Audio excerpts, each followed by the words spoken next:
messieurs, bonsoir. On est extrêmement heureux, tous les membres du bureau, de voir que pour nos deux premières conférences, on fait presque no hay billetes. On va rendre jaloux Simon Casas. C'est dit sur un ton de la plaisanterie. Tout d'abord, pour commencer, je vais me permettre de remercier nos 4 partenaires qui sont à nos côtés, qui permettent le développement de notre association. Tout d'abord, la ville de Nîmes.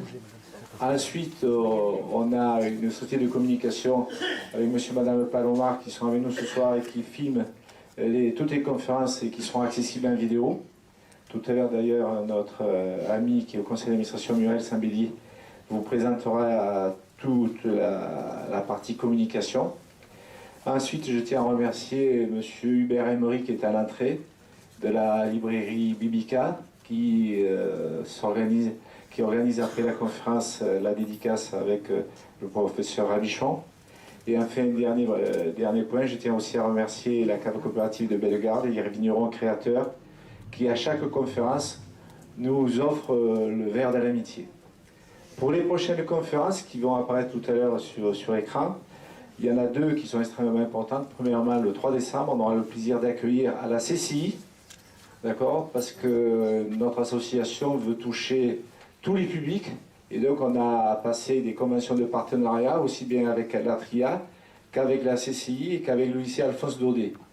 Tout ce qui concerne les conférences qui auront trait au management et à l'économie auront lieu à la CCI de Nîmes. Et donc ce sera M. Michel Mathieu, qu'un certain nombre d'entre vous connaissent, qui a exercé des fonctions de directeur général au Crédit Agricole pendant plusieurs années. Après, il est passé à la Caisse du Midi, il est monté d'étage et maintenant il est directeur général à CASA, Crédit Agricole SA. Ensuite, le 21 janvier, on aura le plaisir d'accueillir à nos côtés le professeur Henri Joyeux, le frère de notre président André Joyeux, qui est quelqu'un qui est très connu médiatiquement parlant. Et ce qu'il faut préciser, c'est qu'au vu des 4 premières conférences, j'espère que vous serez d'accord avec les membres du bureau, on a retenu chaque fois des intervenants de grande qualité. Et pour avoir des intervenants d'une grande qualité et avoir une certaine réputation au niveau de notre association, on a impérativement besoin d'une association forte. Donc on a besoin de vous, il faut que vous soyez à nos côtés, il faut que vous fassiez la communication, les meilleurs communicants. Nous, ok, on s'en occupe, d'accord, avec les médias locaux, mais les meilleurs communicants, c'est vous tous. À vous de nous donner un coup de main pour, autour de votre entourage, faire de la publicité pour les rencontres Charles Péguy. Voilà, c'est terminé. Maintenant, je passe la parole à Muriel Saint-Bélier.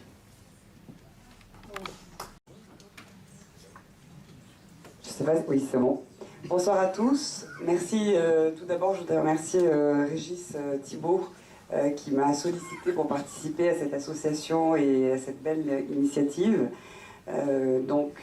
Ces rencontres Charles Péguy, effectivement, la vie d'une association, c'est aussi la promouvoir cette association, et c'est ce que nous avons donc essayé de faire avec l'aide donc de Pierre-Édouard Thibault à travers donc ce site internet que nous allons donc vous présenter très succinctement, puisque l'idée c'est vraiment vous présenter les 3 supports de communication, à savoir d'une part le site des rencontres, la page Facebook que nous avons créée également, et le compte Twitter pour ceux d'entre vous qui ont un compte Twitter également personnel.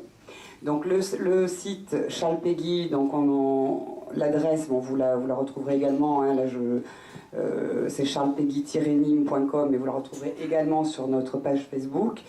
Donc les rencontres sur le site, vous pouvez trouver donc toute l'actualité en cours et à venir, à savoir donc les différents rendez-vous qui sont programmés et également passés, où vous pouvez voir ou revoir la vidéo des précédents rendez-vous, comme là la vidéo avec Edoui Plenel lors de la précédente rencontre, ou la rencontre également en images que vous retrouvez donc sur la page actualité du site internet.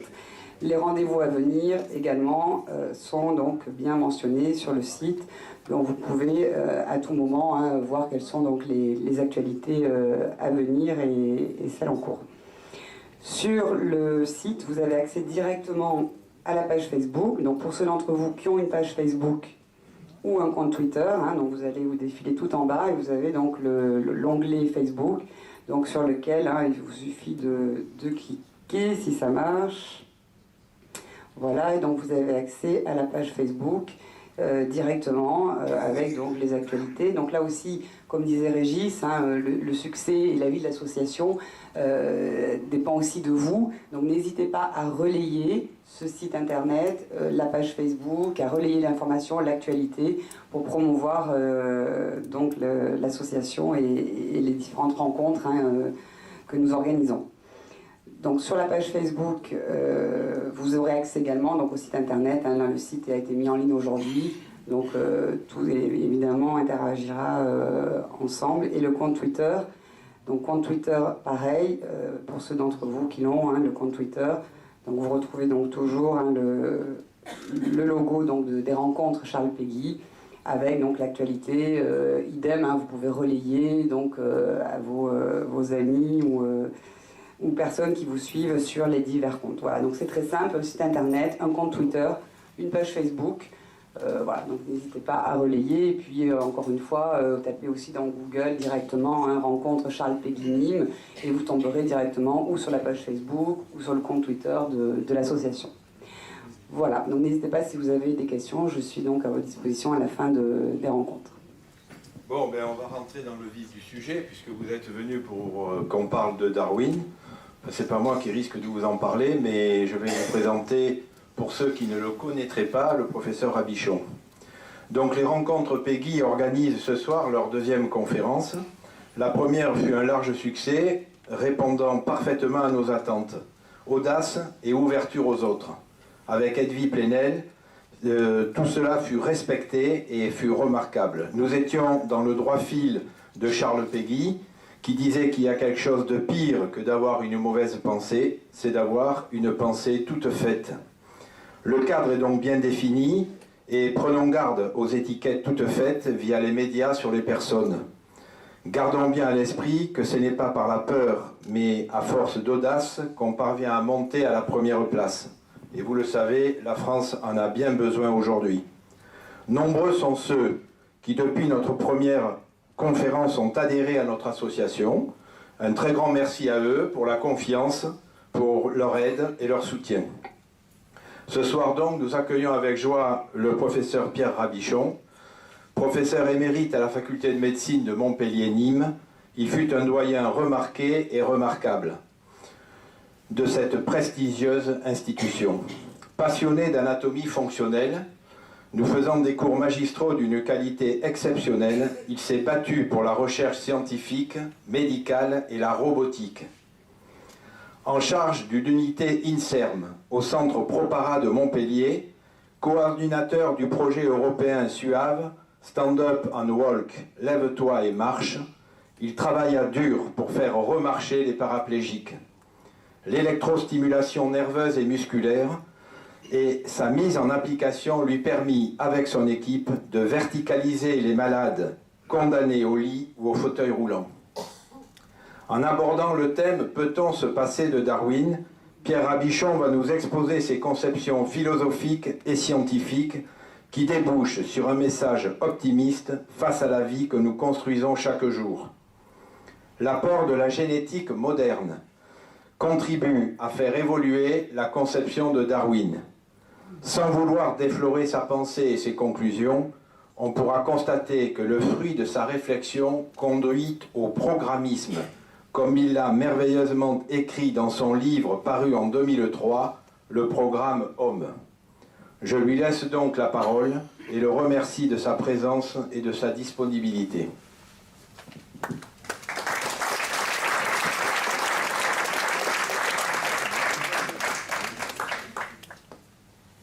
Mesdames et messieurs, je suis très heureux d'être ici parmi vous et je tiens à remercier André de cette invitation et M. Thibault également. Je ne sais pas s'il faut vous dire président ou enfin... Et nous allons aborder un sujet qui est évidemment très polémique et j'ai tout à fait conscience en l'abordant de ramer à contre-courant, mais vous êtes là pour... juger et me soutenir. Je suis en même temps très heureux de retrouver d'anciens élèves qui sont ici et c'est toujours pour moi une joie de savoir, j'ai enseigné pendant 40 ans, donc c'est quand même une durée assez longue Et j'ai eu la chance d'avoir une unité de l'INSERM, donc j'ai pu faire des recherches pendant 25 ans. J'ai dirigé cette unité. Et c'est ce qui m'a amené finalement à changer d'opinion. Parce que pour un anatomiste, ne pas être darwinien, c'est foncièrement anormal. Et anormal. Bon, parce que la plupart de mes collègues sont darwiniens, et je pense que parmi vous, il y en a sûrement beaucoup qui croient à la théorie de Darwin.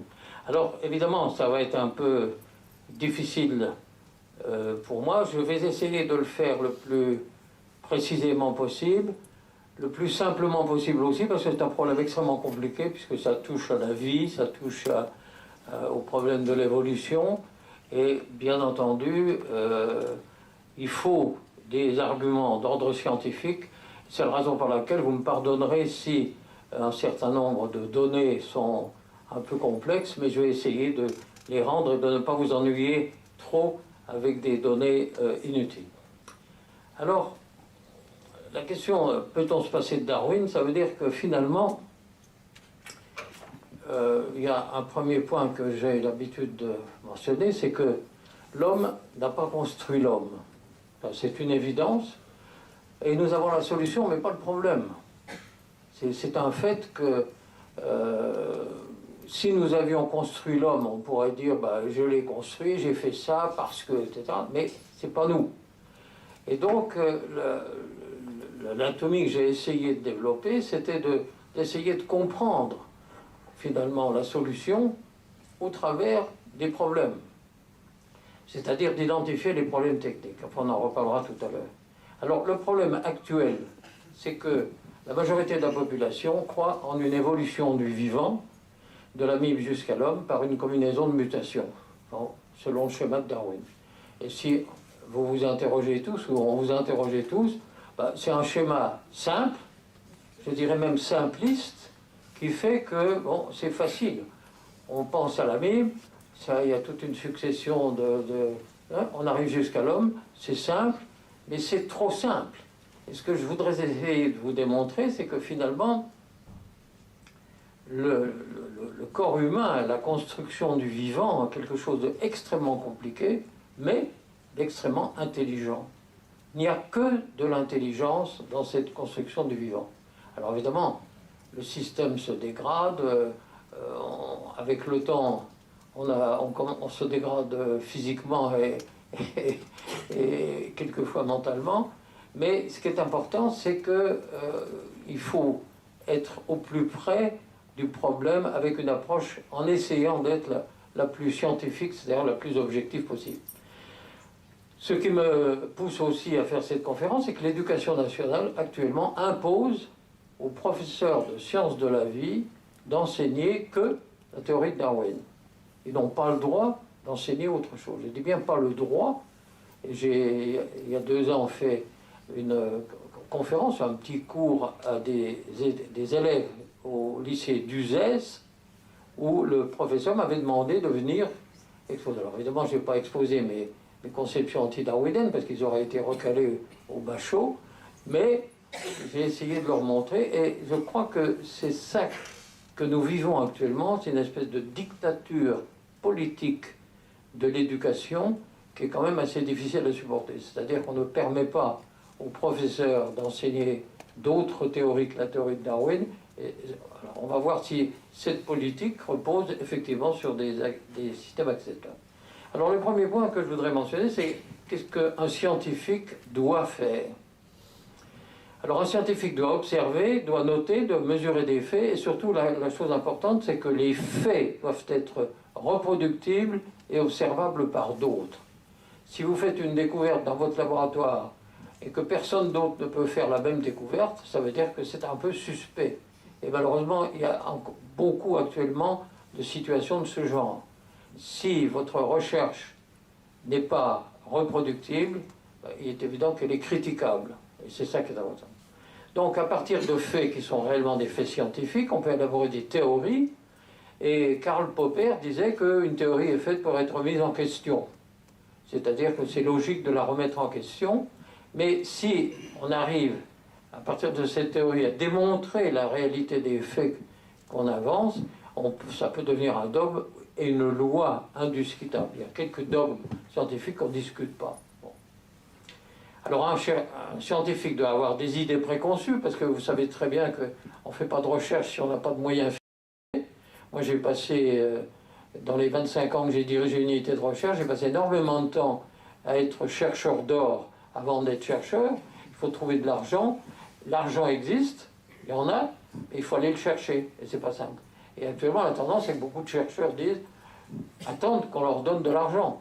Il ne faut pas attendre, il faut aller le chercher. Mais ce n'est pas si simple, enfin, on peut quand même y arriver. Et en fait, un chercheur scientifique du vivant répugne à croire à des actions extérieures, surnaturelles, des histoires de ce genre-là, et c'est rare, les scientifiques du vivant qui affirment leur croyance éventuellement dans Dieu ou dans un constructeur. Donc je vais essayer de vous démontrer tout ça le plus clairement possible. Alors le monde vivant, c'est quoi? C'est plus que 3 millions d'espèces connues. Elles sont toutes de haute technologie. Elles existent depuis très longtemps et de haute technologie. L'origine de la vie, il y a énormément de laboratoires qui travaillent sur l'origine de la vie, mais c'est une recherche stérile parce qu'on n'arrivera jamais à trouver l'origine de la vie. C'est pas possible, puisque quand la vie est apparue, personne n'était témoin de l'apparition de la vie et un témoin crédible. Ça veut donc dire en fait que ce ne sont que des hypothèses et des supputations qui souvent sont un petit peu curieuses et en tout cas peu scientifiques. Mais on a dans le monde vivant deux mondes de richesse technique absolument exceptionnelle. C'est les végétaux, ce que j'ai appelé la biologie sèche. C'est impressionnant que vous gardez dans votre tiroir, ou dans un tiroir ancien, des graines. C'est ce qu'on a vu en Égypte par exemple, des graines pendant 100 ans, 200 ans, 2 siècles, 3 siècles. Vous les trouvez, vous les mettez dans de la terre, un peu d'eau, et ils poussent quelque chose. Or ça, c'est quand même absolument impressionnant. On n'a pas d'équivalent dans la technologie humaine de ce genre de choses. C'est impressionnant de voir que la biologie sèche peut donner naissance à une plante, à une fleur, avec simplement de l'eau et de la terre. C'est quand même assez... Voilà. C'est un des motifs d'étonnement qu'on devrait avoir et que vous avez sûrement. Alors la nature, c'est ça le vrai problème aussi actuellement, c'est que la nature n'est pas une personne, elle n'est pas une entité créatrice, elle n'est pas une puissance capable d'innovation. Or, tout le monde parle de la nature. La nature a fait ci, la nature a fait ça. Et en fait, on se rend compte que c'est un substitut particulier. Les chercheurs, et même la presse, tout le monde dit « Oh, la nature, c'est la bonne nature. » Ça, c'est un non-sens. La nature n'est pas autre chose que le musée de la vie, c'est-à-dire la collection des êtres vivants. Et ce qui est intéressant, c'est que quand vous regardez les classifications peuvent se faire parce qu'il y a une nomenclature qui a été découverte, qu'on dit binomiale par Linné, et vous avez actuellement des répertoires de plantes, d'animaux qui sont extrêmement précis. On découvre encore quelques espèces qu'on ne connaissait pas, ça c'est un fait, mais il semblerait que le système actuellement s'est arrêté. En particulier pour l'homme, on le reverra, c'est, je crois, une erreur de penser que l'homme évolue encore. L'homme est un produit fini, défini correctement, mais il est fini. C'est-à-dire qu'en fait, on n'a pas tendance à évoluer. Ceux qui croient dans un surhomme apparaissant par la suite seront vraisemblablement assez déçus. Quant à le fabriquer, ça c'est tout à fait autre chose. Donc il faudrait arrêter de dire la nature a fait ça, la nature a fait ci. La nature ne peut rien faire, ça n'est pas une unité, c'est un musée, simplement un musée, mais un musée absolument extraordinaire. Alors la notion d'espèce est très intéressante aussi parce que il y a beaucoup de définitions, mais on évolue entre deux extrêmes, où la conception fixiste de Cuvier qui disait toutes les espèces qu'on voit ont été créées, elles existent sur la Terre et il n'y en a pas d'autres. Ou la conception évolutionniste de Darwin, et Darwin ne croyait pas tellement à l'espèce et ne voulait pas trop y croire, puisque sa théorie c'est de passer d'une espèce à l'autre avec des petites modifications chaque fois, etc., ce qu'il a appelé le gradualisme. Et donc, pour lui, d'accord. Alors j'ai pris comme définition la définition d'Ernest Mayr. Mayr est un Allemand qui a terminé sa carrière à Harvard aux États-Unis, qui est un darwinien pur et dur. On ne peut pas le soupçonner de ne pas être darwinien. Et il décrit une espèce comme une communauté reproductive de population qui est reproductivement isolée d'autres communautés, qui occupe une niche dans la nature. Et il a défini une barrière génétique. Autrement dit, et c'est ça qui est très important immédiatement à comprendre, c'est qu'il y a énormément d'espèces sur la Terre, mais ces espèces ne peuvent pas copuler entre elles, parce qu'il y a une barrière génétique. La barrière génétique, c'est une réalité qui n'a pas été inventée comme ça, c'est une réalité du système. Et ce qui est important aussi, c'est que les hybrides sont stériles. Les hybrides sont stériles. Le mulet est stérile, le tigron, la liaison lion-tigre, est stérile. Et les trisomiques sont également stériles. Donc ça veut dire que tout est fait dans le système, quand on le regarde de l'extérieur, tout est fait dans le système pour que l'espèce ait une valeur fondamentale, qu'il y ait une barrière qui isole l'espèce. Alors évidemment, il peut y avoir des variations, et c'est la raison pour laquelle, ce qui est intéressant actuellement, c'est qu'on sait décrypter le génome, et chaque espèce a un génome particulier et a une plage bien définie de variabilité et d'adaptabilité. Parce qu'on parle toujours de l'adaptation, mais l'adaptation n'est possible que si elle est prévue dans le programme du génome. Et c'est ça qui est important. Autrement dit, il y a une diversité phénotypique, donc on distingue le génotype qui est le type génétique, et le phénotype, c'est l'apparence que ça donne, c'est-à-dire que vous avez un certain nombre, vous êtes né par chance d'un ovule et d'un spermatozoïde de votre père qui vous a donné un certain génome, et ça vous donne une capacité phénotypique. Donc c'est la datation historique est aussi un monde énorme qu'il faudrait prendre. C'est la paléontologie, c'est l'étude des fossiles, c'est ce qu'on appelle la chronogéologie, c'est-à-dire l'utilisation de méthodes physiques pour essayer de dater. Et la dernière en date, qui est assez connue maintenant, c'est potassium-argon, KAR, donc c'est celle qui est listée sur ici, et la stratigraphie. Alors ce qui est évidemment important à savoir, c'est qu'il y a de très nombreuses erreurs dans les... Voilà, celle-ci, c'est potassium-argon. Et ce qu'on appelle la stratigraphie, c'est-à-dire l'étude des couches dans un faciès géologique. Mais il y a de nombreuses erreurs, et ce que beaucoup ne savent pas, c'est que les couches sédimentaires dans lesquelles on trouve le maximum de fossiles ne peuvent pas être datées par ces méthodes particulières. On ne peut pas dater les couches sédimentaires au potassium-argon, par exemple. On peut dater simplement la lave qui recouvre les couches sédimentaires, et la lave, on les recouvre, puisqu'il y a des éruptions volcaniques, et on a décrit... Mais je travaille encore actuellement avec Jean de Pontcharrat, qui est un ingénieur du CEA, Guy Berthaud, qui est un polytechnicien qui a investi toute sa fortune pour essayer de démontrer que les époques, les datations sont fausses, et je crois qu'elles le sont. On jongle avec les millions d'années d'une façon assez incroyable. Bon, si vous essayez d'imaginer ce que c'est que 1000 ans, ça va, 10 000 ans, on y arrive, 100 000 ans, ça devient difficile, mais 1 million d'années, c'est quasiment impossible. Or, quand vous parlez de 60 millions d'années, c'est absolument énorme. Par exemple, on dit que les dinosaures se sont éteints il y a 60 millions d'années. Bon, c'est faux. Et on sait maintenant que c'est faux. Alors c'est pour ça que dans l'avenir, mais ça ne veut pas se lancer dans une discussion là-dessus, mais dans l'avenir, il sera sûrement nécessaire de rajeunir les époques géologiques. Mais ça, c'est évidemment très difficile parce que les darwiniens ont besoin aussi de beaucoup de temps. Parce que le dernier argument souvent que donne un darwinien, c'est de dire, mais vous oubliez le temps. En 100 millions d'années, il peut se passer des tas de choses, on peut faire des choses. Mais ce n'est pas un problème de temps, c'est un problème de process. Hein, c'est ça qui est peut-être... Alors, si on regarde la place historique de l'homme, à supposer qu'on admette 3,5 milliards d'années pour l'histoire de la vie, ce qui est optimiste, mais enfin qui peut s'imaginer, l'homme occupe le dernier quart d'heure. C'est-à-dire que l'homme arrive le dernier, quand tous les phylums ou les phyla sont en place, alors ça c'est impressionnant aussi, ça veut dire que l'homme arrive le dernier, ça on en est sûr maintenant, on ne peut pas discuter de ça, c'est tout à fait clair. Autrement dit, il y a une évolution historique, en ce sens que toutes les espèces ne sont pas arrivées en même temps, elles ne sont pas arrivées en même temps, et il y a évidemment un certain temps.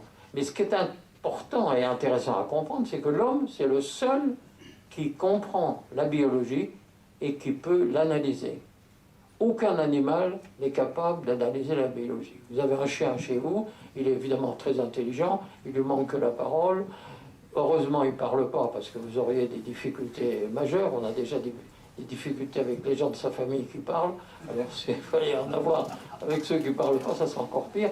Mais ce qui est quand même important, c'est qu'aucun animal n'a la capacité d'agir sur son système biologique.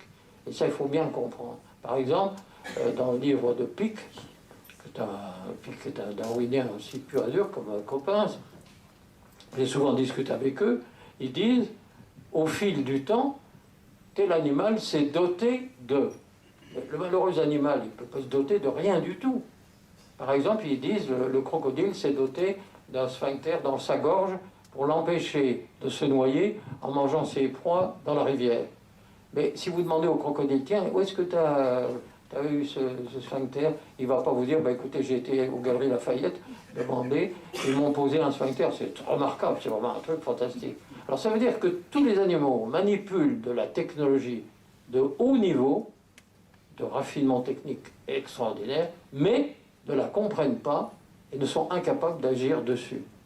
L'homme devient capable d'agir sur la biologie, mais même en agissant avec les moyens de laboratoire qu'il a, il fait quand même pas des miracles. Beaucoup de biologistes qui vont recréer l'homme, qui vont recréer ceci, recréer cela. On n'a pas encore créé de vivant, même si la presse s'empare immédiatement.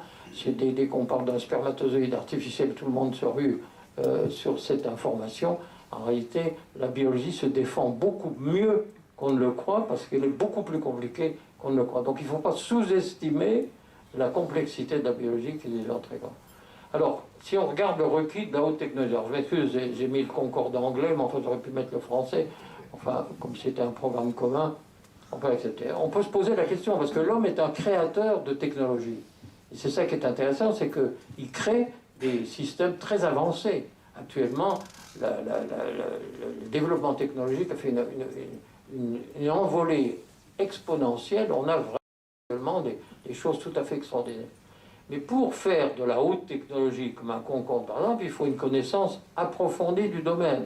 Il faut un cahier des charges extrêmement précis, écrit par les ingénieurs, des moyens de créer et de valider un prototype, et une production avec un contrôle de qualité.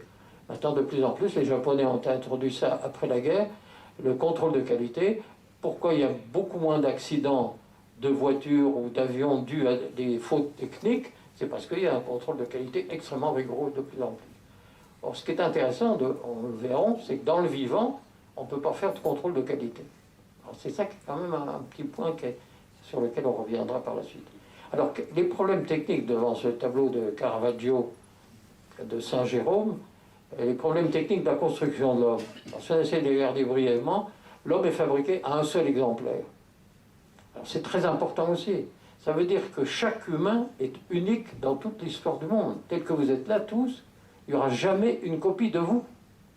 Alors ça doit vous rendre paranoïaque immédiatement, mais c'est clair que chaque humain est un individu unique. Pourquoi? Parce qu'il est né par un spermatozoïde qui a gagné la course, et par un ovule, et qu'on ne retrouvera jamais ce couplage de ce spermatozoïde et cet ovule.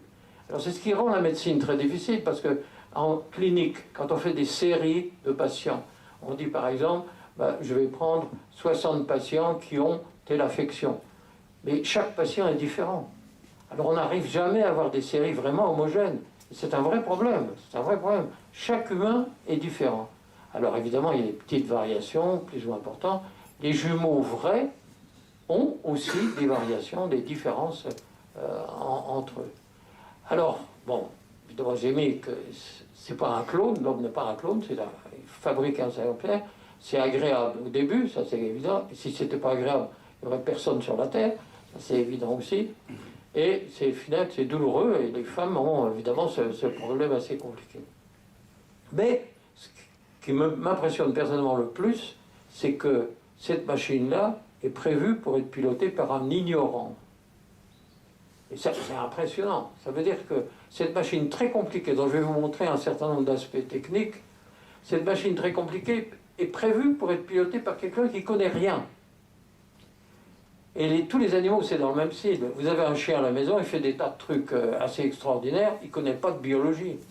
Le nouveau-né et le petit enfant que vous avez ne connaît pas la biologie, et pourtant il marche, il évolue. C'est pour ça que c'est impressionnant de voir finalement que le système vivant est compliqué, très compliqué, et que obligatoirement pour que ça puisse être viable sur la Terre pendant des années longues, il faut que la commande soit simple. La commande est simple. Quand vous dites par exemple je vais marcher, vous marchez. Vous ne posez pas de questions, savoir quel muscle vous allez activer. Bon, quand on regarde la marche et qu'on la connaît sur le plan technique, c'est hyper compliqué, hyper complexe. Donc il faut que la commande soit simple et il faut que l'exécution reste complexe, très complexe. C'est d'une complexité et il faut bien comprendre que le maître mot de la biologie et du vivant, c'est l'automatisation. Si vous n'étiez pas automatisé à un niveau très élevé, vous ne pourriez pas fonctionner. Parce que personne n'est capable de dominer ces fonctions. Et pour le cerveau, c'est encore pire, parce que personne ne peut comprendre et agir sur les processus mentaux qui se font de façon automatique, et remarquablement automatique. Alors le cerveau humain, c'est ça, vous le connaissez, le voilà dans sa boîte, et quand vous voyez ces deux individus différents, vous retrouvez toujours les mêmes structures. Et c'est ça qui est impressionnant aussi, c'est que, bon, je ne vais pas vous faire un cours d'anatomie, c'est pas la peine, mais vous voyez que le cerveau, vous avez le cortex, vous avez les différents noyaux que nos anciens élèves connaissent bien, mais c'est clair qu'il y a une complexité d'organisation qui est quand même assez remarquable. On a fait d'énormes progrès techniques dans les connaissances sur le cerveau. Alors vous avez à gauche une coupe anatomique, à droite une résonance magnétique qui n'est pas la meilleure qui soit, puisque actuellement on fait des résonances à 3 Tesla, on en fait à 7, on en fait à 9. Donc on a des images d'une qualité mais absolument exceptionnelle. Et donc on a fait beaucoup de choses. C'est pour ça que dans votre esprit, parce que beaucoup de gens disent encore « Oh, on n'est qu'au début de la connaissance de l'humain, on n'est qu'au début de la connaissance du cerveau », mais ce n'est pas vrai. Ce n'est pas vrai. On a une connaissance du cerveau, par exemple, qui est extrêmement importante. On ne peut plus mettre son nom, comme anatomiste, sur une structure cérébrale. Tout est occupé. Toutes les structures sont connues. Quand j'ai commencé moi-même mes études de médecine, il y avait une structure où on disait à l'assistant « ça sert à quoi ?» Il disait « je ne sais pas ». Alors maintenant on sait à quoi toutes les structures qu'on voit dans le cerveau servent. Et c'est impressionnant parce qu'il y a une logique dans la construction du cerveau qui est absolument extraordinaire. Alors on a des connaissances en neuroanatomie, en neurophysiologie, en neurochimie, en imagerie. L'imagerie, c'est une révolution énorme. Il y a, pour ceux d'entre vous qui exercent la médecine ou qui l'ont exercée, il y a l'époque où on n'avait pas l'imagerie et à l'époque où on a l'imagerie. C'est une véritable révolution, ça change tout. Avant, avec les rayons X, on voyait le squelette, on voyait les muscles, même pas les muscles, les vaisseaux. Maintenant, avec l'imagerie moderne, vous voyez tout. Et même au-delà du tout, puisqu'on arrive maintenant à pister les nerfs avec ce qu'on appelle la tractographie. Donc ça veut dire que, et en génétique on a énormément progressé, la grande difficulté c'est de faire la synthèse de tout. C'est très difficile d'avoir des connaissances dans toutes les disciplines. Et l'hyperspécialisation fait que souvent, si vous voulez, des discussions sur Darwin par exemple avec des spécialistes, ils sont tellement spécialisés que bon, la discussion est difficile, enfin, difficile, un peu délicate, disons. Alors la génétique et l'épigénétique. Très rapidement, le génome humain a été décrypté par un programme où on a investi énormément d'argent, qui était le Human Genome Project. Et on sait maintenant que 5 à 7% du génome fabrique des protéines. Puisque le vivant, vous êtes fabriqué avec des protéines. Donc il y a 5 à 7% de votre génome qui sert à fabriquer les protéines. Alors il reste une énorme quantité dans le génome. C'est ce que les Américains appellent le junk DNA, ça veut dire un peu le DNA poubelle. Alors tout le monde dit mais tout ce qu'il a envie d'y mettre, mais c'est quand même impressionnant. Ça veut dire que finalement, votre génome contient, et c'est un peu ce qui est admis actuellement, dans cette partie du génome qui ne fabrique pas de protéines, contient les prédispositions individuelles. Et la médecine prédictive du futur, ça sera d'être capable, en analysant votre génome, de vous dire, vous avez une prédisposition pour le cancer du sein, vous avez une prédisposition pour une maladie cardiovasculaire. Alors c'est un peu terrible, parce que si on se dit, à 18 ans, on me dit, vous allez avoir un cancer du sein, c'est un problème d'éthique qui n'est pas sain, mais c'est concevable. Ça veut dire que nous avons tous en nous des prédispositions dans notre génome à des pathologies. Et on sait maintenant qu'il y a des familles à cancer. Le cancer du sein chez la femme, par exemple, on retrouve très souvent, et on sait quel est le gène incriminé maintenant. L'oncologie génétique a fait des progrès considérables, et on sait ça. Alors on admet maintenant que l'homme est fabriqué par 25 000 gènes. 25 000 gènes.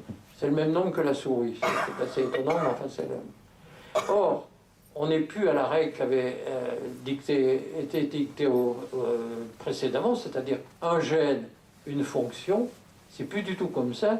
Ça veut dire que les gènes interagissent dans plusieurs fonctions. C'est ce qu'on appelle le polymorphisme. Ça veut donc dire qu'avec 25 000 gènes, vous pouvez expliquer la construction d'une machine qui est quand même terriblement compliquée, avec énormément de structures, etc. Alors maintenant, c'est la grande mode, c'est l'épigénétique. Si vous ne parlez pas d'épigénétique, vous n'êtes pas dans le droit fil. Alors qu'est-ce que c'est l'épigénétique? L'épigénétique, c'est l'influence de l'environnement sur l'expression des gènes, c'est-à-dire vos gènes de votre génome qui pilotent la construction du système s'expriment et ils sont sensibles à des conditions extérieures. Alors il y a tous les phénomènes chimiques, je ne peux pas rentrer dans le détail, qu'on appelle acétylation, méthylation, etc.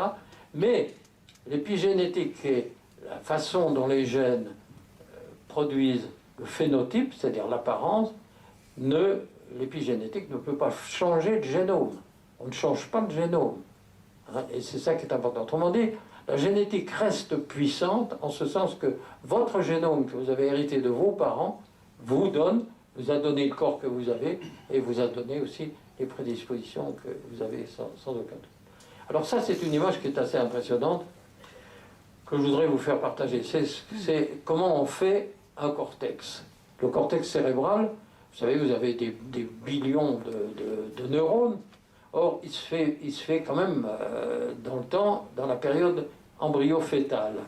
Or, vous voyez en haut à gauche une image où vous retrouvez, si je retrouve, voilà la flèche, vous avez ici l'image de l'embryon avec une cavité centrale avec du liquide. Parce qu'on a du liquide dans la tête, dans le cerveau. Et toutes les cellules qu'on appelle les neuroblastes, c'est-à-dire les cellules primitives, sont autour de cette cavité. Or, c'est absolument impressionnant de voir que les neuroblastes vont ascensionner le long d'une fibre gliale, parce que dans le système nerveux, vous avez deux choses. Les neurones sont les éléments nobles, et puis les serviteurs qui font le service, qui sont les cellules gliales. Or, il y a une cellule gliale qui va du ventricule jusqu'à la surface, et les neuroblastes ascensionnent comme un alpiniste pour se mettre en place. Et ils vont se mettre en place sur 6 couches différentes. C'est impressionnant, 6 couches. Et la dernière couche va tout traverser pour aller se connecter vers le haut. Alors ça, c'est hallucinant de voir que les billions de neurones que vous avez dans votre cerveau ont fait ce processus. Or, ça ne peut pas être quelque chose de hasardeux. Il faut vraiment que ça soit vraiment bien calibré pour que ça marche bien. Il y a des malformations du cortex chez l'enfant, mais elles ne sont pas très fréquentes. Il y a des malformations corticales. Donc ça, c'est déjà une image de la complexité de la construction et de la précision du guidage dans la construction avec les instructions géniques qu'on obtient. Alors, les neurones ne se reproduisent pas, bien que, actuellement, vous entendez dans la presse que les gens disent ce dogme de la non-reproduction des neurones n'existe pas, les neurones se reproduisent dans le cerveau, c'est pas vrai. Ce n'est pas vrai. Ce qui est certain, c'est que les neurones ne sont pas des cellules qui se reproduisent. La peau, votre peau se reproduit en permanence, le foie se renouvelle tous les 3 ans, le poumon tous les 2 ans. Donc tous vos organes ont un renouvellement cellulaire, mais le cerveau n'en a pas. Vous ne renouvelez pas vos neurones. Alors vous pouvez me dire, alors comment ça se fait que celui qui a construit ça si intelligent fait que les neurones ne se reproduisent pas? Parce que si les neurones se reproduisaient, ça serait très bien. Parce que vous avez une lésion, les neurones se reproduisent, ils régénèrent. Ils ne se reproduisent pas. Parce que finalement, la base même de votre personnalité, de qui vous êtes, ce sont les neurones. C'est les neurones qui vous la donnent. À supposer que vous les changiez périodiquement tous les ans ou tous les 2 ans, ben vous n'auriez plus la même personnalité. Et ça serait assez dommage pour les gens qui ont un bon... Et les gens aussi qui ont un mauvais caractère, malheureusement, ils l'ont pour le restant de leur jour. C'est ça. Il n'y a pas de chance d'amélioration. Hormis en faisant des efforts. Mais donc c'est qu'un point très important. Ça veut dire que les neurones qui sont à la base de l'instrument cérébral que vous avez dans la tête, cet instrument se maintient pendant très longtemps. Et c'est une erreur de croire, c'est aussi une erreur de croire qu'on perd des neurones tous les jours. Ça, c'est une hypothèse de Semring il y a 2 siècles, qui n'a jamais été vérifiée. On ne perd pas de neurones tous les jours, c'est faux, complètement faux. Par contre, évidemment, avec le temps, si le système s'altère un peu, il se rouille un peu, et on peut, alors si on a une pathologie, c'est tout à fait autre chose. C'est quand même important de savoir que les neurones se défendent très bien, et aux âges des retraités, s'ils ont une activité intellectuelle, ça leur permet de maintenir un potentiel et même de développer des nouvelles synapses, pas des nouveaux neurones. Alors par contre, il y a les cellules souches dont on parle beaucoup maintenant. On pense que c'est l'avenir de la médecine. Il ne faut vraiment pas exagérer, parce que les cellules souches sont des cellules polyvalentes qui peuvent donner de tout, en fonction de où on les met. Si vous les mettez dans une ambiance d'os, elles feront de l'os, de muscles, elles feront du muscle. Mais pour ce qui est du système nerveux, c'est un peu différent, puisque on a dans la muqueuse olfactive, donc la muqueuse qui vous permet d'avoir l'olfaction, il y a de nombreuses cellules souches. Et il y a, qu'on connaît histologiquement, on les connaît. Parce qu'une cellule de l'olfaction a une durée de vie de 60 jours. Donc au bout de 60 jours, elle meurt. Donc il y a un potentiel de cellules souches dans et qui renouvelle. Alors effectivement, il y a des nouveaux neurones dans la muqueuse olfactive qui réapparaissent. Dans le cerveau, il y a une partie de l'hippocampe qui est la mémoire, une partie qui s'appelle le corps gaudronné, et dans cette partie-là, il y a effectivement des renouvellements neuronaux.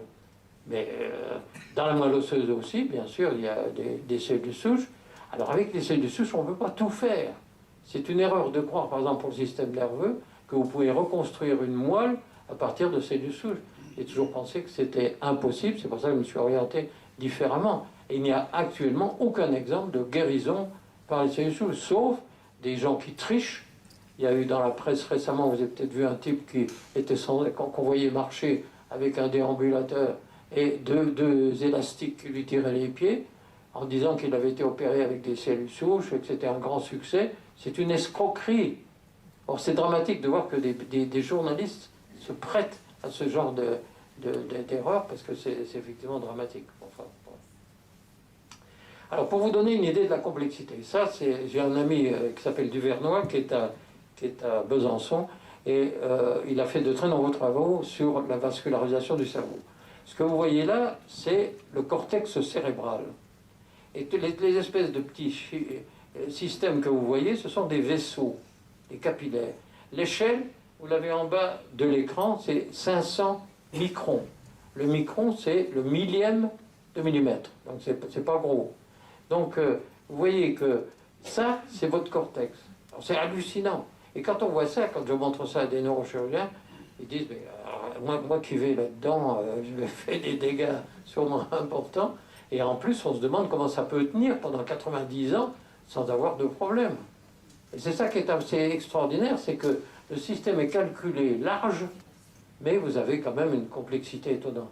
Une autre image, le cortex visuel, qui est dans le lobe occipital du cerveau, vous voyez toutes ces espèces de petits systèmes noirs, ce sont des vaisseaux sanguins. Et ça, c'est ce qu'on appelle la substance grise, où il y a les neurones. là où il y a les neurones, il y a évidemment des vaisseaux en nombre. C'est pour ça que Duvernoy a fait des travaux fantastiques où il a, en injectant les vaisseaux, démontré l'architecture des noyaux du cerveau. Parce qu'il y a plus de vaisseaux là où il y a des neurones. Et c'est ce que vous voyez dans la substance grise. Et ce qui est en bas ici, un petit peu blanc, c'est la substance blanche où il y a des fibres. Alors tout ça, on commence à connaître ça très bien. On a des connaissances, enfin c'est quand même assez connu. Alors ça, c'est assez joli. C'est ce qu'a montré Duvernoy. Vous voyez, c'est comme une main qui se ferme sur un vaisseau. Ce que vous voyez, le tuyau qui est là, c'est un vaisseau cérébral. Là, c'est une cellule qui est une cellule lisse, du système lisse. Elle se sait. Donc c'est un espèce de microsphincter qui règle la vascularisation du cerveau. Alors c'est ça qui est quand même intelligent de la part du constructeur de la machine, c'est que si vous donnez le même quantité de sang à tout le monde, vous finissez par vous épuiser. Alors il y a un principe qui est maintenant un petit peu en vigueur, c'est on donne plus d'argent à ceux qui travaillent le plus, hein, c'est un concept qui est apparu récemment. Là c'est la même chose. On donne plus de sang aux neurones qui travaillent. Tous les neurones ne peuvent pas s'arrêter, non pas de travailler, mais d'être dans un état qu'on appelle un état quiescent, un steady state, c'est-à-dire c'est un état d'attente. Si le neurone n'est pas comme ça, il meurt. C'est ce qui vous explique pourquoi vous rêvez. Le rêve est une nécessité absolue. Le cerveau ne peut pas s'arrêter de fonctionner. Donc vous rêvez parce qu'il faut effectivement que le cerveau continue de travailler. Il ne peut pas. Alors par contre, vous n'êtes plus conscient. Alors c'est là où vous vous rendez compte de le problème fondamental. Vous continuez de respirer en dormant, heureusement, parce que si vous arrêtez de respirer, c'est la fin garantie. Et tout est fait pour protéger justement ces structures qui travaillent 24 heures sur 24. Tout ça est bien connu maintenant. Et ça, ce système-là qui donne plus de sang aux zones qui travaillent, c'est la base de ce qu'on appelle la résonance magnétique fonctionnelle. C'est-à-dire qu'on est maintenant capable de voir les zones du cerveau qui travaillent. Ce n'est pas d'une résolution très grande, il faut faire très attention, puisque c'est piéger le sang veineux qui ressort du système. Hein, donc c'est moins précis que les microélectrodes qu'on peut mettre en place. Alors il y a 4 grandes fonctions cérébrales. Je ne vais pas vous embêter à vous en parler trop, mais je vais vous donner quand même quelques indications. La mobilité, la communication, la maintenance et ce que j'ai appelé le kit de survie. La mobilité. On a 600 muscles dans le corps. C'est absolument impressionnant. C'est une machine incroyable. 600 muscles. Quand vous dites à un ingénieur, j'ai une machine avec 600 moteurs, il vous regarde quand même un peu bizarrement, parce que c'est quand même assez... Alors, ce qui est intéressant dans la mobilité, c'est que c'est compliqué, mais il y a 2 niveaux. Vous décidez, par exemple, vous décidez de vous lever et de marcher. Vous le faites très simplement. Il n'y a pas de difficulté. Donc ça veut dire que la décision consciente d'une action, quelle qu'elle soit, a forcément un langage global et fonctionnel. On commande des mouvements, on ne commande pas des muscles. Autrement dit, quand vous commandez volontairement et consciemment votre cerveau, vous lui parlez en termes de mouvement, pas en termes de muscles. Parce que vous ne savez pas que vous avez des muscles. À part les anciens de la faculté de Nîmes qui connaissent très bien les muscles, mais en fait, même si vous les connaissez, vous ne fonctionnez pas mieux. Hein. C'est ça qui est intéressant, c'est que même si vous avez des connaissances énormes en anatomie, vous ne fonctionnez pas mieux que celui qui n'en a pas du tout. Quand même ça. Mais par contre, il y a un niveau d'exécution qui est un niveau inconscient, et c'est 80% de la circuiterie. C'est tous les muscles. Les 600 muscles, il faut les contrôler. Alors vous imaginez la complexité de cette machinerie pour arriver à automatiser le processus. C'est une automatisation de type élevé, de type vraiment approfondi. Alors, je ne vais pas vous embêter avec le contrôle moteur parce que on n'a pas le temps non plus de faire, mais simplement, il faut que vous sachiez qu'on sait, grâce à la robotique, parce que les ingénieurs qui font de la robotique, nous avons beaucoup travaillé avec Renault au début des robots industriels de chez Renault, mais il est clair que pour piloter un robot dans l'espace, il faut 2 informations. L'état des moteurs et les angles de chaque segment. Si vous connaissez ça, vous écrivez les algorithmes. Et quand vous voyez les équations que font les roboticiens, ça vous donne le vertige, parce qu'il faut vraiment être calé pour les comprendre. Alors évidemment, l'homme, c'est la même chose. Quand vous pilotez votre membre supérieur pour aller prendre un objet, vous avez exactement les mêmes problèmes techniques.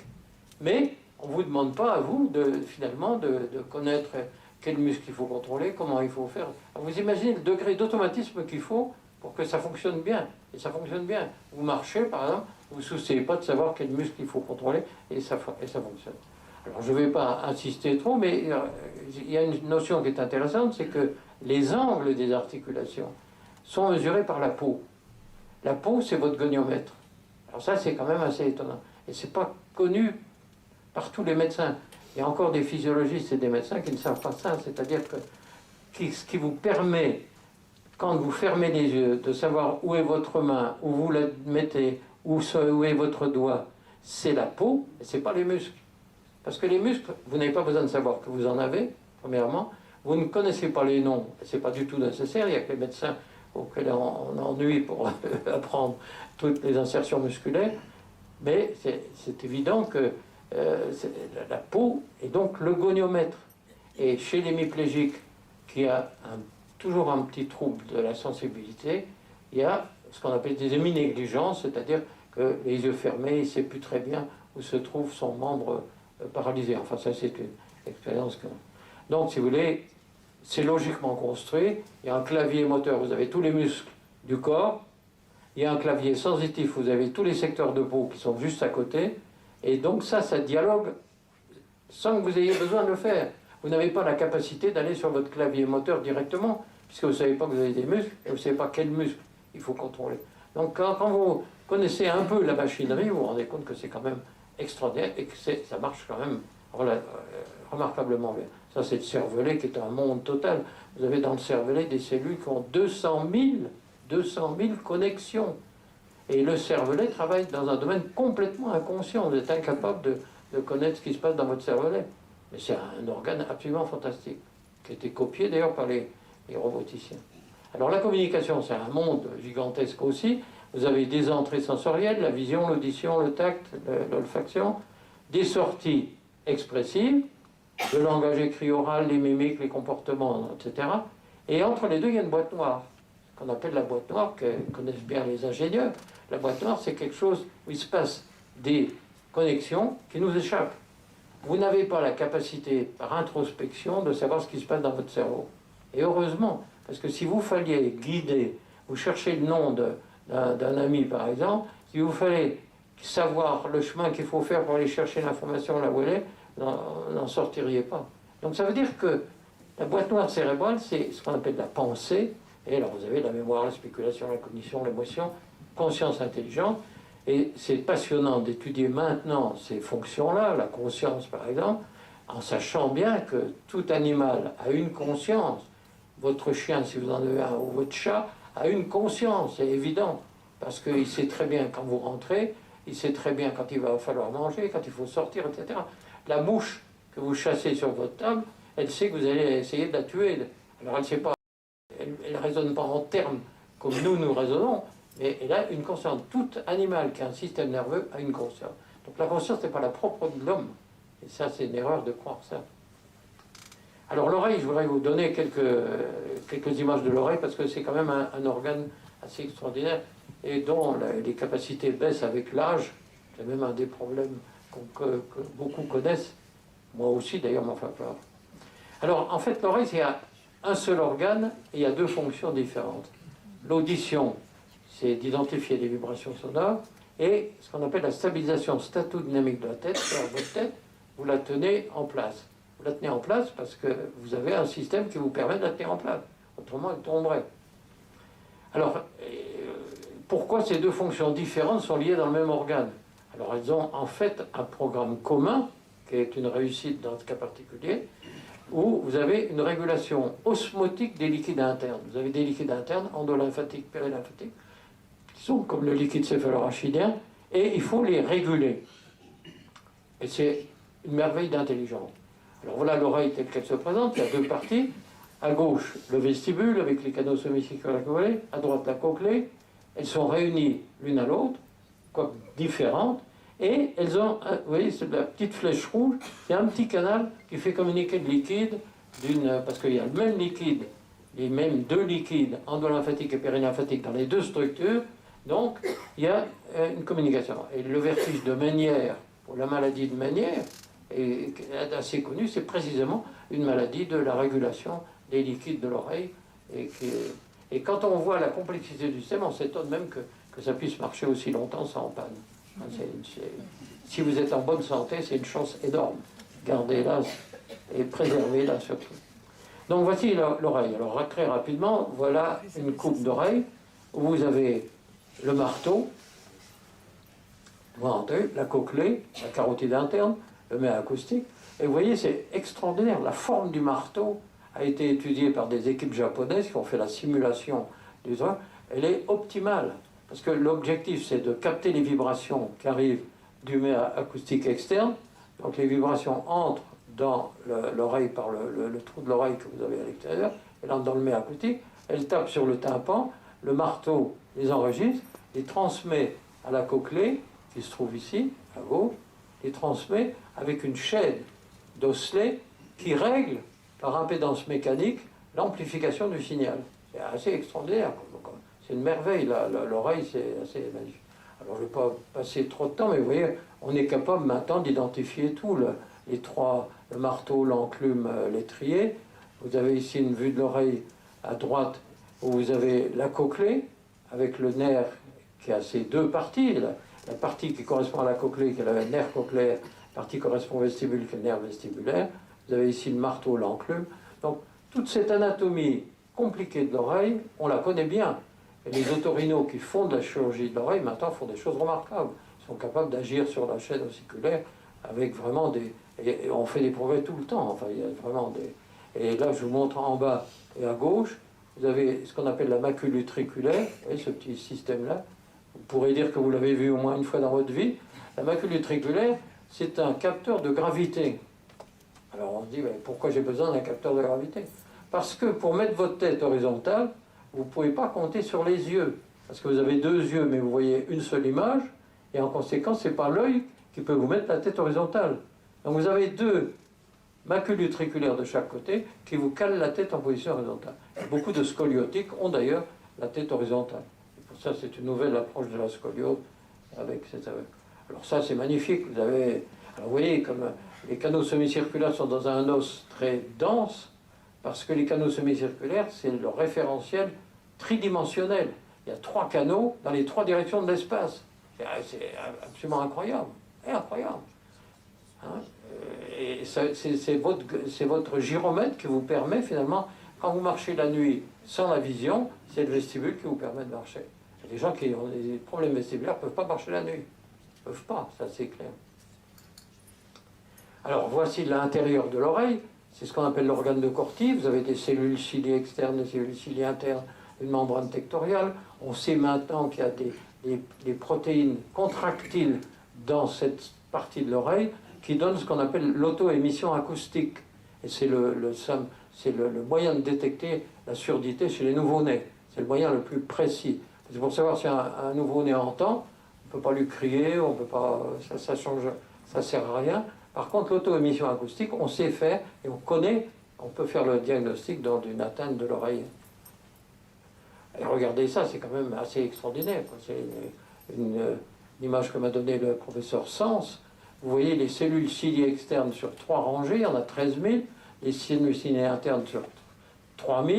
Et quand vous regardez ça, vous dites, quand même, parce que là, on est dans le micron, là. Et c'est de la nanotechnologie. Vous savez que la nanotechnologie, c'est en dessous de 100 microns. Quand vous êtes en dessous de 100 microns, vous êtes... Et alors, il y a toujours un petit détail qui est quand même assez extraordinaire, c'est la fenêtre ronde dans l'oreille. Parce que le problème, c'est, vous recevez des vibrations dans votre oreille. Le tympan analyse les vibrations, les transmet à la cochlée par l'intermédiaire de l'étrier. Bon, on transmet dans la cochlée, il y a 2 rampes avec du liquide dedans, etc. Mais quand le signal se promène, cette vibration se promène dans du liquide, il faut qu'elle arrive quelque part, il faut qu'elle s'arrête quelque part. Si vous la faites arrêter sur un mur rigide, ben vous allez avoir un écho. L'écho, quand vous êtes en montagne, que vous criez, c'est parce que votre voix se porte et elle revient. Donc pour pas que ça revienne, parce que si ça revient, ça perturbe complètement, vous avez la fenêtre ronde, qu'on appelle encore le tympan secondaire, vous avez une membrane fibreuse qui absorbe les vibrations. Alors ça, c'est génial. Et comme vous le voyez, elle est légèrement tournée de côté, c'est qu'elle n'est pas face au tympan. Enfin, ce n'est que des détails comme ça qui sont... Alors, pour vous persuader un peu plus, avec cette image de Dali, de la complexité, je vais vous donner 2 exemples. Je vais le faire assez rapidement pour ne pas vous ennuyer trop. La fabrication des spermatozoïdes et le moustique. La fabrication des spermatozoïdes, j'aime beaucoup parce que c'est vraiment quelque chose qui est assez surprenant, vous allez voir. Alors si on regarde le spermatozoïde, voilà. Un spermato, il a à peu près, vous le voyez, 60 microns de longueur. 60 microns, c'est-à-dire 60 millièmes de millimètre. Hein, on ne le voit pas à l'œil nu. Il a une tête, 5 microns. Dans ces 5 microns, il y a tout l'hémiplan d'un individu. Vous êtes venu à partir de 5 microns de matière, qui est quand même assez extraordinaire. Derrière, vous avez en 5 microns une batterie, un flagelle.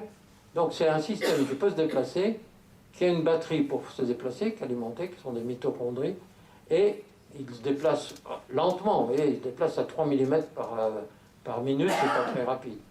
Les spermatos sont fabriqués en permanence dans les testicules en 64 jours, et ils sont fabriqués dans les tubes séminifères. Alors ce que vous ne savez peut-être pas, étant femme ou homme, parce que finalement le problème c'est toujours le même, c'est que le canal séminifère, c'est un canal de 200 microns de diamètre. 200 microns de diamètre, 2/10 de millimètre. Et si vous les mettez tous, l'un à la suite des autres, vous prenez les testicules, vous les mettez l'un à l'autre, vous avez un tube de 1 km de long. Alors ça, c'est assez surprenant. Quand on sait ça, on se dit, comment j'ai 1 km de tube sur 200 microns. Et c'est là-dedans que se fabriquent les spermatozoïdes. Alors voilà, on connaît très bien avec le microscope électronique, on sait tout du spermato. Vous avez la tête nucléaire. Vous avez un petit détail qui est très important, qui est l'acrosome. C'est la tête du spermato a une pointe rigide qui permet d'entrer dans l'ovule. Donc c'est quand même fait pour ça. Il y a une finalité complètement évidente. Ceux qui nient ça, c'est une demande de mauvaise foi. Bon, avec les coupes en microscopie électronique, on connaît tout. On connaît, par exemple, le flagelle, il y a un filament de dinéine et des filaments d'actinomyosine. Ce sont des protéines contractiles. Donc il est capable, il oscille et il se déplace. Alors évidemment, c'est une cohorte importante. Hein. C'est une éjaculation, c'est 200 millions de spermatozoïdes. Quand ça va bien, évidemment, à un certain âge, il n'y a plus rien du tout dans la fabrique. Mais ce qui est important, c'est que quand même, vous voyez que le spermatozoïde... Alors ce qui est impressionnant, c'est que, a priori, pour attacher la tête au flagelle, c'est pas évident, c'est pas simple. Hein, Alors on ne peut pas imaginer un technicien dans les testicules qui ferait le travail d'attacher... Bon. Donc ça se fait tout seul. À la sortie, on ne peut pas imaginer non plus un technicien avec un microscope qui ferait le tri. Il n'y a pas de tri possible avec un contrôle. Donc il n'y a pas de contrôle de qualité dans la fabrication des spermatozoïdes. Alors ça, c'est important. Ça veut dire qu'un spermogramme normal a 15 à 20% de forme anormale. Bon. Alors comme il y a 200 millions de spermatozoïdes, il y en a toujours un qui va gagner la course, quand même, c'est évident. Alors ce qui est impressionnant, c'est que tous les spermatozoïdes que vous envoyez chez une femme ou dans la nature sont tous différents. Alors ça, c'est hallucinant. Ça veut dire que si vous pouviez avoir 200 millions d'enfants, ils seraient tous différents, comme le sont vos enfants dans votre fratrie. Alors ça, c'est aussi une image absolument impressionnante. Ça veut dire qu'il y a vraiment une conception technique remarquable du système et qui est quand même assez étonnant. Alors voilà le tube séminifère avec les flagelles que vous voyez à l'intérieur. Bon, ensuite, le moustique. Le moustique, il est bienvenu parce que nous, ici dans le sud, on connaît le moustique, on le connaît assez bien même, et avec toutes ses variétés. Alors c'est une famille de 3000 espèces. Le problème du moustique, c'est que la femelle a besoin de sang pour faire ses œufs. Bon, c'est curieux, mais c'est comme ça. Alors elle a la vision binoculaire, elle a des capteurs tactiles, des capteurs d'éclairement, des chémorécepteurs, ça veut dire qu'elle peut choisir la peau qu'elle va piquer. Ça veut dire que vous savez, dans les familles, la femme où elle est piquée et pas le mari, ou l'inverse, Donc c'est toujours des sujets de discussion assez particuliers, mais c'est normal, la femelle choisit la peau qu'elle va piquer, avec des critères qu'on connaît un peu mieux maintenant. Alors maintenant, si vous regardez comment elle pompe le sang, c'est hallucinant. Elle a un stylet avec des articulations. Le stylet est protégé par un labium. Il y a des palpes, parce qu'elle n'a pas assez de force pour pousser l'aiguille dans la peau. Donc elle a un marteau-piqueur, c'est-à-dire des palpes qui vibrent à 60 Hz. Et 60 Hz, c'est la fréquence de résonance mécanique de la peau. Donc ça veut dire qu'elle pénètre comme ça facile. C'est incroyable. Comme le stylet est extrêmement fin, vous ne sentez rien. La piqûre, vous ne la sentez pas. Mais pour pomper du sang, les médecins savent très bien ça, ou les infirmières, pour pomper du sang, si vous avez une toute petite aiguille, vous n'arriverez jamais à pomper du sang. Il faut une aiguille assez grosse, parce qu'autrement, ça coagule rapidement. Donc elle ne le sait pas. Et on lui a donné un système qui est une injection d'un produit anticoagulant qu'elle injecte dans le canal, dans le vaisseau, et c'est ce produit anticoagulant qui crée la piqûre, mais elle est déjà partie, c'est trop tard, quand ça commence à vous faire mal, c'est fini, elle a déjà fait son travail, et cette glande salivaire qu'elle a, l'injecteur salivaire, contient des tas de virus, de bactéries, de pathogènes, etc. C'est ce qui explique que le moustique est vecteur. On l'aime pas beaucoup parce qu'il est vecteur de maladies quand même assez dramatiques. Elle a une pompe cybariale et 2 débitmètres, c'est-à-dire qu'elle a le contrôle de ce qu'elle pompe.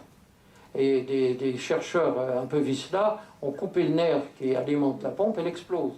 Donc ça veut dire qu'elle a un contrôle de ce qu'elle prend avec 2 débitmètres. Alors c'est hallucinant quand vous voyez ça. Alors vous vous dites, si bon, elle pèse 5 mg, elle prend à peu près 2 à 3 mg de sang.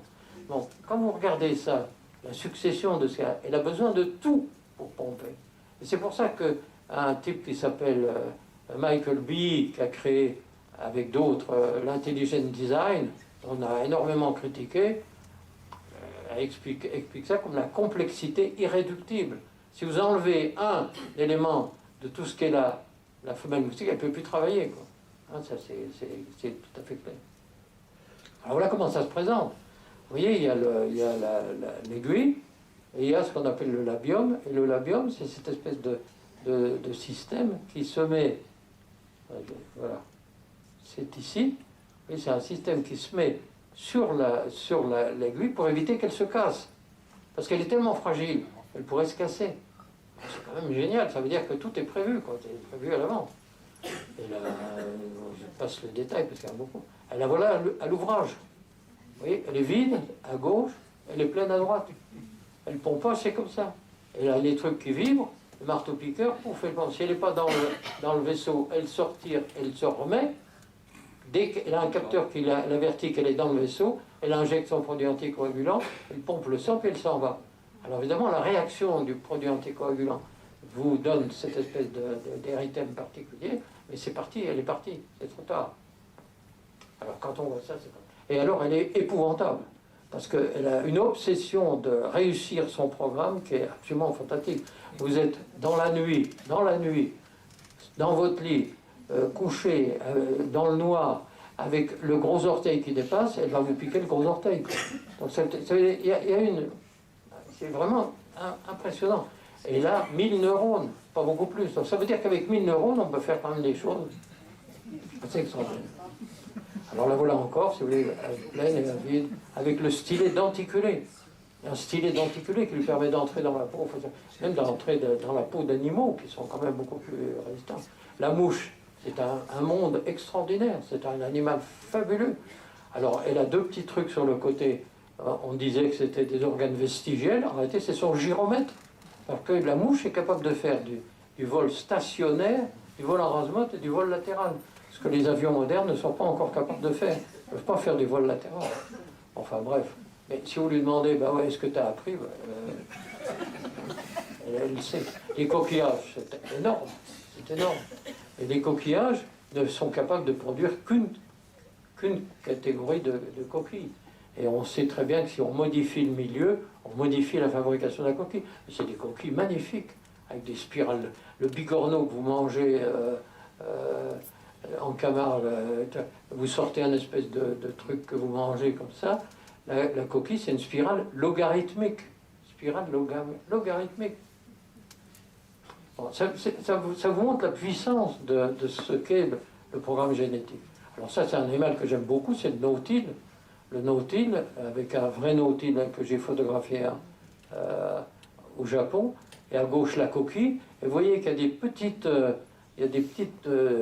dents ici. C'est un petit canal qui fait communiquer des chambres. Les unes avec les autres. Or, il remplit... Alors c'est aussi une spirale logarithmique, hein, la coquille. Il remplit ses ballasts, plus ou moins, donc il peut se positionner dans la mer à la hauteur où il veut. Comme un sous-marinier. Alors si vous lui dites, mais alors, ce que tu fais c'est formidable, t'as appris où? Il vous dit pas, je suis diplômé de l'école navale de San Diego. Donc tout animal qui manipule de la haute technologie, et Dieu sait s'il y en a, les insectes c'est un monde fabuleux, ne sait pas du tout ce qu'il utilise. Il l'utilise, mais il n'a pas la connaissance technique. C'est très très important de le savoir. Il n'y a que l'homme qui sait, ou qui croit savoir quelquefois. Alors le dauphin c'est la même chose. C'est un animal qui a un cerveau plus gros que l'homme. Il n'a pas de culture. Les dauphins ont 1500 signes de communication. Mais ce qui est le nombre de signes que vous devez avoir au Japon pour passer le baccalauréat. Mais pour lire le journal. Un Japonais a besoin d'avoir 1500 signes de kanji pour pouvoir lire le journal.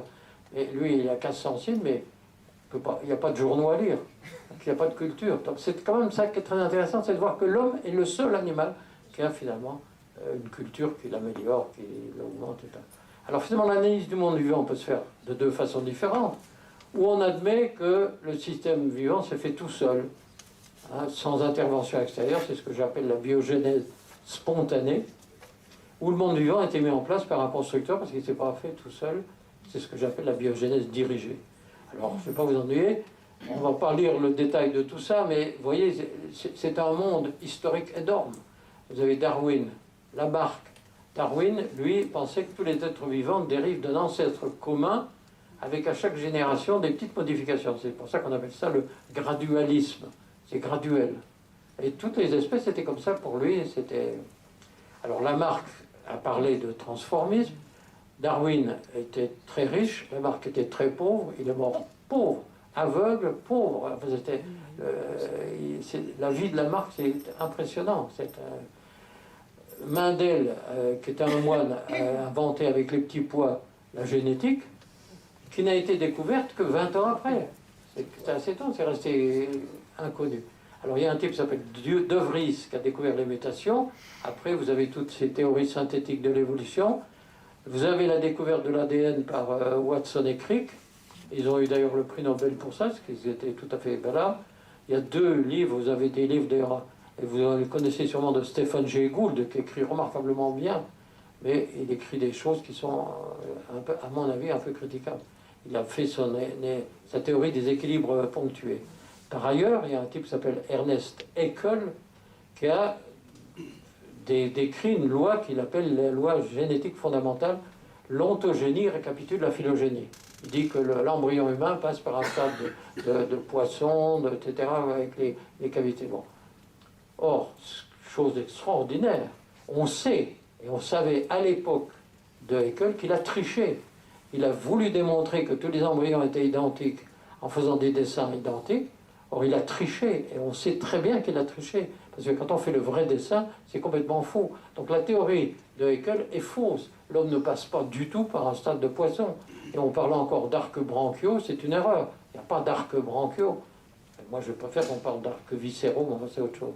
Donc, la théorie d'Haeckel est fausse. Or, quand vous voyez que cette théorie est enseignée dans nos écoles, actuellement encore, c'est dramatique. C'est dramatique. Enfin, dramatique plus ou moins, ça dépend ce que... Alors voilà, le père Darwin, Charles Darwin, qui a écrit son livre fameux en 1859, qui a eu un succès immédiat. Sa première édition s'est vendue en une journée, donc il a eu beaucoup de succès. Et il tombait bien, parce qu'il tombait à un moment où l'Église avait quand même un pouvoir un peu excessif, et il est tombé en disant, ben voilà, moi je vous explique les vivants sans avoir besoin de parler de Dieu. La femme de Darwin était très pratiquante, et son premier livre au départ, c'est le premier. Il parlait de Dieu. Après, il a évidemment rayé tout ça. Et la représentation de droite, c'est comment on le représentait à l'époque. Parce que c'était un énorme scandale dans l'époque victorienne. L'homme naissant du singe, il y a eu même en 1920 un procès du singe. C'était un truc absolument extraordinaire. Enfin, si vous voulez, quand vous regardez cette histoire-là, c'est assez étonnant. Alors, je ne peux pas résister à l'envie de vous montrer deux citations. Jacques Monod, Le hasard et la nécessité, parce que beaucoup d'entre vous pensent, ou ont lu le livre, ou pensent qu'ils l'ont lu, et ne l'ont pas lu tout à fait complètement, parce que c'est un livre très bien écrit, excellent, mais il dit, le hasard seul est la source de toute nouveauté. Le hasard pur, le seul hasard. C'est absolument terrible d'entendre ça. Et il dit, alors là c'est du lyrisme à la Monod, il dit, c'est à l'origine parce qu'un poisson primitif a choisi d'aller explorer la Terre où il ne pouvait se déplacer qu'en sautillant maladroitement. Alors vous imaginez le poisson qui se dit, tiens, je vais aller sur la Terre, ça serait pas si mal. Donc il sort, il sautille, et puis il dit, ah ben ça y est, je vais... Alors c'est lui qui aurait créé les tétrapodes, et il dit, cet explorateur audacieux, ce Magellan de l'évolution. Alors c'est dramatique de voir que des prix Nobel, parce qu'ils ont eu le prix Nobel tous les trois, Lvov, j'étais très lié avec Lvov, André Lvov, que j'aimais beaucoup, qui est un homme remarquable, moins avec les autres, mais c'est quand même étonnant que des gens qui ont travaillé sur un processus de l'ARN messager, qui était quelque chose de vraiment extrêmement nanotechnologique, raffiné, tout ce qu'on veut, puissent écrire des sottises comme ça. Alors on peut leur pardonner parce qu'ils n'étaient pas du tout spécialistes des vertébrés. Ils ont travaillé sur les bactéries, point. Ils n'ont pas travaillé sur autre chose. François Jacob a écrit La logique du vivant, où il dit que la bactérie fonctionne en notant scrupuleusement la recette de chaque réussite. Alors vous imaginez la bactérie en train de noter la recette, ça, c'est assez étonnant. Et alors le pire, c'est qu'il a écrit l'évolution est loin de la perfection. Il ne s'agit pas d'un travail d'un ingénieur, mais d'un bricoleur. Et c'est François Jacob qui a introduit la notion de bricolage de la nature. Et tout le monde a repris ça après. On parle de la nature bricole. Comment voulez-vous bricoler dans un monde où tous des détails comptent et vous ne pouvez pas faire du bricolage? Alors il dit, ce qu'accomplit l'évolution quand elle produit une aile à partir d'une patte ou un morceau d'oreille avec un fragment de mâchoire.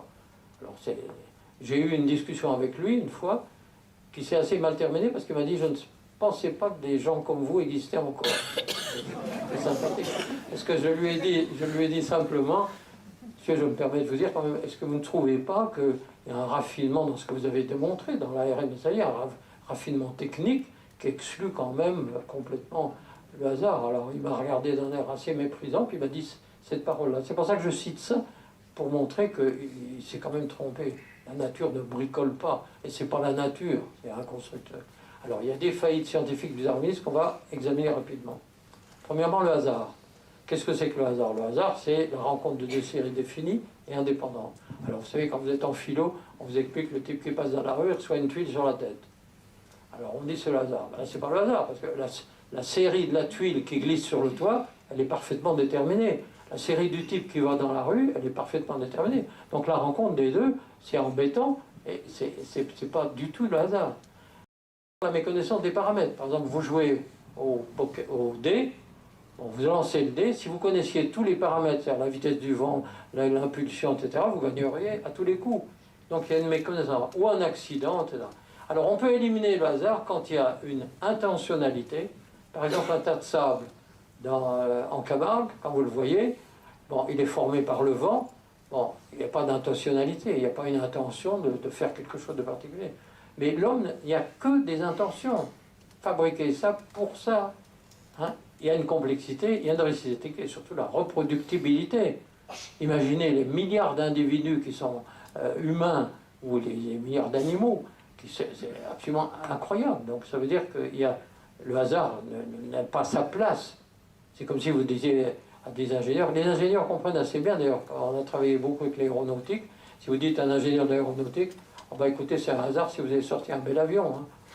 Ou alors le type, le chef qui dirait, oh j'ai des idiots dans mon bureau d'études, et regardez le bel avion qu'ils ont sorti. C'est pas possible. on s'en rend compte tous les jours. Si vous faites une erreur en aéronautique, par exemple, vous la payez très cher. C'est absolument évident. Alors la sélection naturelle, c'est la même chose. C'est la base de la théorie de Darwin. Tout le monde parle de la sélection naturelle. Mais c'est quoi? C'est que Darwin a vu faire des copains éleveurs qui amélioraient des races d'animaux. Prenez par exemple un très beau chien ou un très beau pigeon mâle, mettez avec un très bel exemplaire femelle pour améliorer la... Ça se fait encore actuellement. Or, la sélection des éleveurs, c'est une sélection intelligente, faite par des gens compétents. C'est pas fait par des... La sélection naturelle, c'est des facteurs physico-chimiques qui n'ont aucune intelligence collective et qui, limite, ne peuvent pas faire. Alors la lutte pour la vie, ça existe, ça on le sait.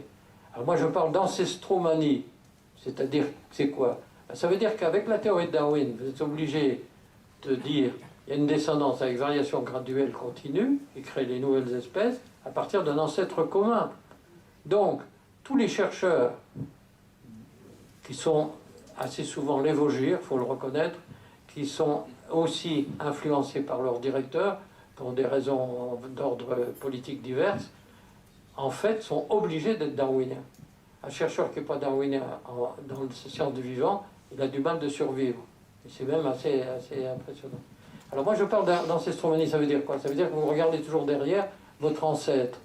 Mais il faudrait démontrer d'abord que la filiation interspéciale existe. Ça n'a jamais été démontré. Et ce que j'écris en bas, la sériation n'implique pas la filiation. Ça veut dire qu'une série d'animaux que vous voyez, qui se ressemblent, ça ne veut pas dire que l'un vient de l'autre. Et c'est ça qui est très très important pour critiquer le darwinisme. Alors voilà par exemple des arbres généalogiques ancestromaniaques. Alors vous avez l'homme, vous avez toutes les divergences. Il parle d'horloges, qui sont des fausses horloges. Donc tout ça est à revoir, n'a pas de base scientifique très sérieuse. Hein, c'est évident que... Ça, c'est par exemple l'ancêtre de l'homme. Alors, on parlait de Ramapithecus, il y a 15 millions d'années. Évidemment, il n'y a pas 15 millions d'années. Ce serait le présent. Alors maintenant, on parle de Oroin tugenensis, 6 millions d'années. Puis maintenant, il y a, parce qu'il y a les partisans copains de la côte Est, il y a ceux de la côte Ouest, et maintenant, ils parlent de Toumaï. Or, Toumaï, ils ont découvert juste une mâchoire, et ils écrivent à partir... Les paléontologues sont terribles. Avec un petit caillou, ils vous écrivent des livres entiers, et ils tirent... Alors, ce sont des détectives qui n'ont pas les arguments, parce que, par exemple, tout ce qui est en bleu, c'est les restes de Ramapithecus, et on dit que ce malheureux singe qui vit dans les arbres serait l'ancêtre de l'homme. Alors là, il faut quand même commencer à se poser des questions sur la véracité du système. Les mutations, c'est la même chose. La mutation existe. Il y a des mutations, il y en a beaucoup. Mais la mutation, c'est une erreur qui n'est pas prévisible et qui n'est pas programmable. Et c'est parce que vous imaginez que toutes vos cellules se reproduisent dans ce qu'on appelle la mitose des milliards de fois, en redonnant le schéma identique dans le noyau, et à la méiose, on accouple un programme d'un père, un programme d'une mère. Enfin, c'est comme ça qu'on fait d'habitude. Or, accoupler ces deux systèmes, c'est extrêmement compliqué techniquement. Il faut que ça corresponde barreau par barreau. Et alors, il y a évidemment beaucoup de mutations, il y a beaucoup d'avortements spontanés qui sont dus à des erreurs d'un changement dans le système. Il y a quelques erreurs qui donnent lieu à des malformations qui peuvent être viables et qui peuvent être transmissibles. Et ce qui est impressionnant et que vous pouvez retenir, c'est qu'il y a un contrôle de rattrapage d'erreurs dans ces phases de la méiose avec deux boîtes à outils qui s'appellent l'ADN polymérase et l'exonucléase. C'est deux enzymes qui explorent le brin et qui regardent s'il y a une erreur. Et ils essayent de la réparer. S'ils arrivent à la réparer, très bien. S'ils n'arrivent pas à la réparer, on ne peut pas arrêter. Donc le système s'arrête. Et les avortements spontanés, il y en a encore beaucoup, sont souvent dus à ce genre de système. Alors ça, c'est un peu compliqué comme formulation, mais c'est l'impossibilité statistique de la contemporanéité des mutations mâles-femelles. Ça veut dire quoi? Ça veut dire qu'on peut imaginer un changement d'espèce avec un mâle qui, par exemple, a une mutation qui l'empêche d'être fécondant pour les gens de l'espèce d'où il vient. Mais s'il veut fonder une nouvelle espèce, il faut qu'il trouve une femelle qui a exactement la même mutation. Vous voyez que c'est complètement impossible. C'est complètement impossible. Et encore une fois, la filiation interspécielle, c'est-à-dire une espèce donnant une autre espèce, n'a jamais été démontrée scientifiquement jusqu'à maintenant. Elle ne le sera sans doute jamais. Et il y a les travaux de Hunt Morgan, qui est en 1920, aux États-Unis. Il a fait sur la drosophile, ce qu'est la mouche du vinaigre qui se reproduit extrêmement vite.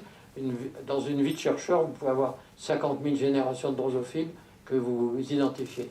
Or, il a fait 409 mutations avec la peau, les yeux verts, les yeux blancs, les pattes derrière, ça. Jamais ils n'ont changé d'espèce. Jamais ils n'ont réussi à changer d'espèce. Donc vous voyez que la filiation interspécielle, c'est-à-dire le fait qu'une espèce donne naissance à une autre espèce, n'a jamais été démontré scientifiquement. Alors ça laisse supposer que chaque espèce est un programme original, c'est ce que je pense foncièrement maintenant, c'est un programme original qui est défendu par la barrière génétique, les hybrides étant stériles, et donc là vous avez une vision qui n'est plus la vision darwinienne, c'est un peu la conclusion.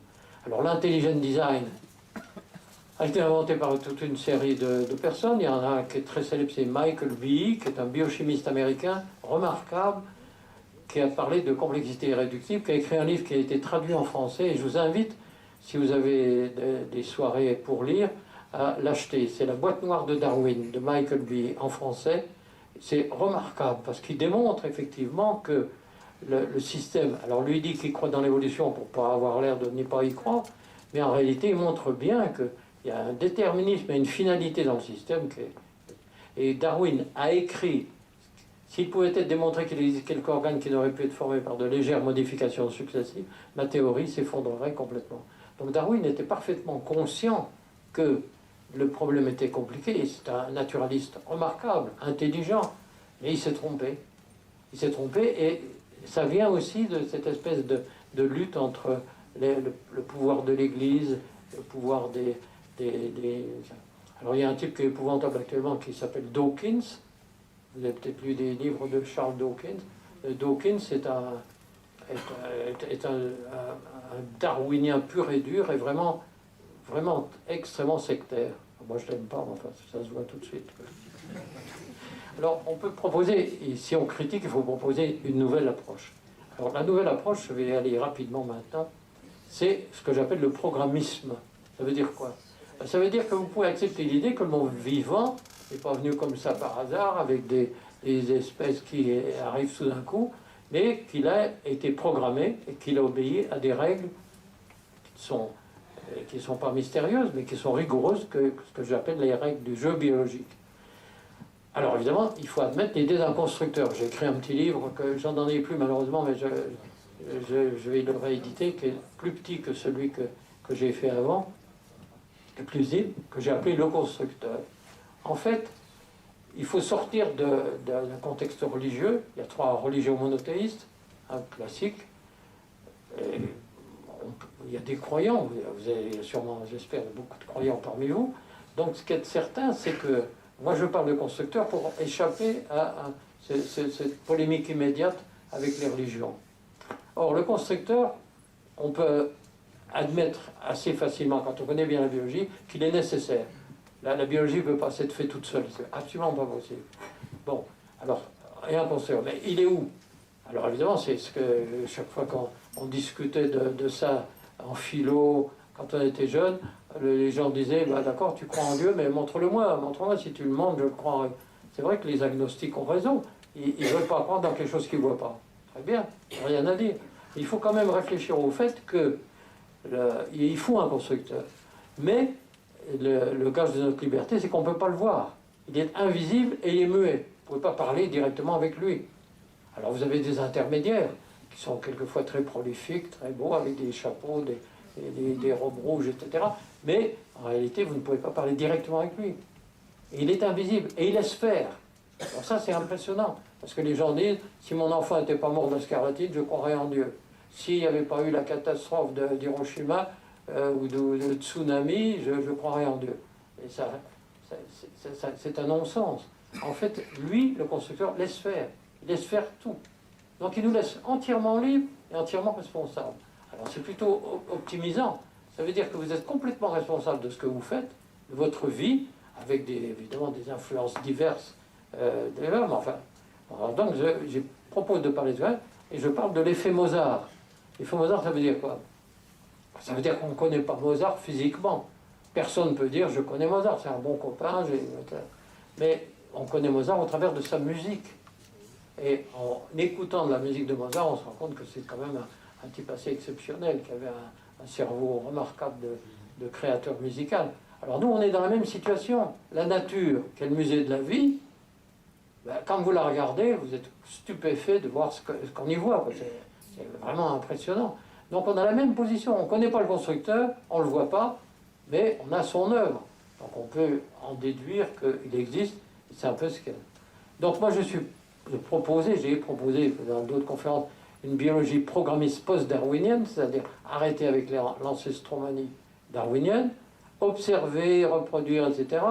Ne pas se baser sur les textes de la Révélation parce que vous êtes immédiatement taxé de créationniste ou de fondamentaliste, etc. Il n'y a pas besoin des textes de la Révélation. La Genèse, c'est un très beau livre. Enfin, c'est pas la peine de s'appuyer complètement sur la Genèse. C'est pas un livre de science. Il faut rester objectif et enthousiaste. Et enthousiaste, ça veut dire, ça vient du grec entheos, ça veut dire avoir Dieu en soi. C'est quand même assez sympathique, quoi. Alors le message ultime que je vous souhaite, c'est un peu à la hache. Hein. Il y a deux questions. Est-ce que le monde vivant a-t-il pu se faire sans intervention extérieure? Bon, la réponse devrait être non, parce que c'est tellement complexe et compliqué que vous ne pouvez pas imaginer que ça se fasse tout seul comme ça, avec des mutations. C'est pas possible. Donc il faut admettre un constructeur, mais il est invisible. Deuxièmement, les espèces peuvent être transformées l'une dans l'autre par mutation aléatoire sélectionnée par la sélection naturelle. Réponse non. C'est pas possible. C'est absolument pas possible. Donc la théorie de Darwin, à mon sens, n'est plus acceptable. Darwin a été un très grand naturaliste. Il a été enterré, alors il est enterré en grande pompe, etc., alors que Lamarck est mort, archi pauvre, lui est mort très riche et enterré en grande pompe. Il est encore régnant. Le pouvoir du darwinisme est absolument impressionnant, hein, exceptionnel. Mais, à mon avis, il faut le mettre au panthéon de l'histoire des sciences. Il a fait un travail de naturaliste tout à fait intéressant, mais il ne faut plus que Darwin nous guide dans nos programmes d'éducation et dans notre vie, puisque, à mon avis, ce n'est pas le bon système. Alors la question, c'est est-ce que vous croyez toujours que celui-là est votre cousin? J'espère que vous êtes un peu convaincu. Et je vous remercie pour votre patiente attention. Est-ce que vous avez une demande?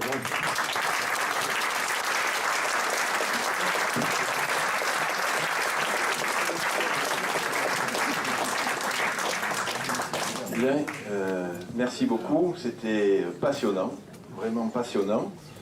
Donc la parole est à la salle. Si quelques-uns d'entre vous veulent poser une question, je préciserai qu'il faudrait des questions, si possible, courtes, pour que M. Rabichon réponde brièvement et que tous ceux qui veulent parler puissent répondre et poser leurs questions. Oui.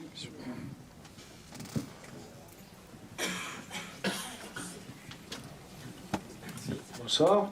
Je voudrais savoir si c'est le constructeur invisible et muet, je crois que vous avez dit, qui fait pousser le cou de la girafe.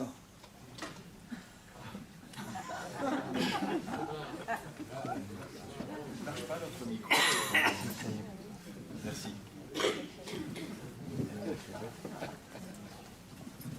Oui, la girafe, c'est l'excellent exemple, si vous voulez. C'est ce que Lamarck disait, qu'à force de tirer sur son cou pour aller manger des feuilles de plus en plus hautes, le cou s'était allongé. Bon, c'est évident que ça ne tient pas. Et c'est ça. L'hérédité des caractères acquis n'a pas été démontrée, ce qui était la faillite du lamarckisme, qui revient un peu à la mode actuellement. Mais c'est évident que la girafe a été construite comme telle. Alors Dawkins s'attaque aussi en disant que sur le cou de la girafe, pour monter le sang, il y a une boucle d'une artère qui ne devrait pas exister. Tout ça, ça tient pas, si vous voulez. Alors évidemment, on ne peut pas répondre à la place du constructeur, et comme on ne peut pas parler avec lui, on ne peut pas lui téléphoner en disant pourquoi vous avez fait une girafe avec un grand cou. On ne peut pas poser la question. Mais c'est vrai que ça ne peut pas être, si vous voulez, une acquisition. C'est pas possible.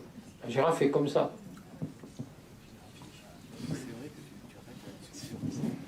Bonjour Monsieur Rabichon.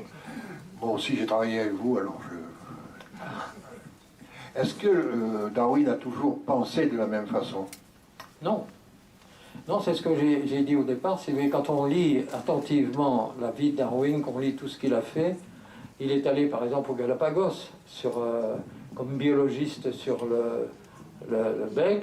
Nous sommes allés avec mon épouse au Galapagos aussi, et c'est une expérience tout à fait intéressante parce que les Galapagos, c'est une île à 1000 km des côtes qui est émergée de l'océan, et donc il y a dedans des espèces qui ne peuvent pas figurer. C'est les espèces qui ne peuvent pas venir. Les oiseaux peuvent venir, mais évidemment les mammifères ne peuvent pas arriver jusqu'au Galapagos. Donc au début, il parlait dans ses écrits, dans ses articles, il parlait de Dieu, constructeur, etc. Il a donc évolué sous la pression, parce qu'il est tombé au bon moment dans l'époque victorienne, où c'était quand même extrêmement serré. Le pouvoir de l'Église était quand même effectivement trop important, et ça a été accueilli immédiatement avec un succès fantastique. Alors il a encore beaucoup de succès actuellement, parce que la théorie est tellement simpliste. Vous allez de l'amibe jusqu'à l'homme, comme ça, par petites touches, toc, toc, toc, toc, vous arrivez jusque là, vous raisonnez à coup de millions d'années, les gens sont contents d'une réponse simple. C'est trop simple, c'est simpliste, ça ne peut pas marcher comme ça. Hein, je crois que c'est important. Mais il est resté quand même... Et vous avez vu la phrase que j'ai citée, il était conscient que si on démontrait que, etc., sa théorie s'effondrerait.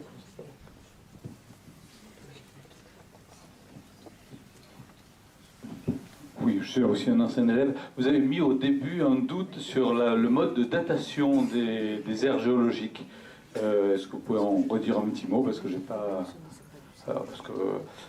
au niveau du carbone, du potassium, etc., vous dosiez...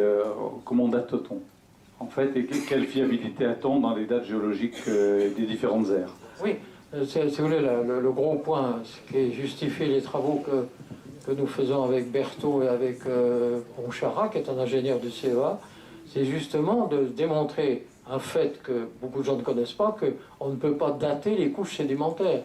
Or, on est dans un espèce de paradigme inverse, c'est-à-dire qu'on date les couches sédimentaires par les fossiles qu'elles contiennent.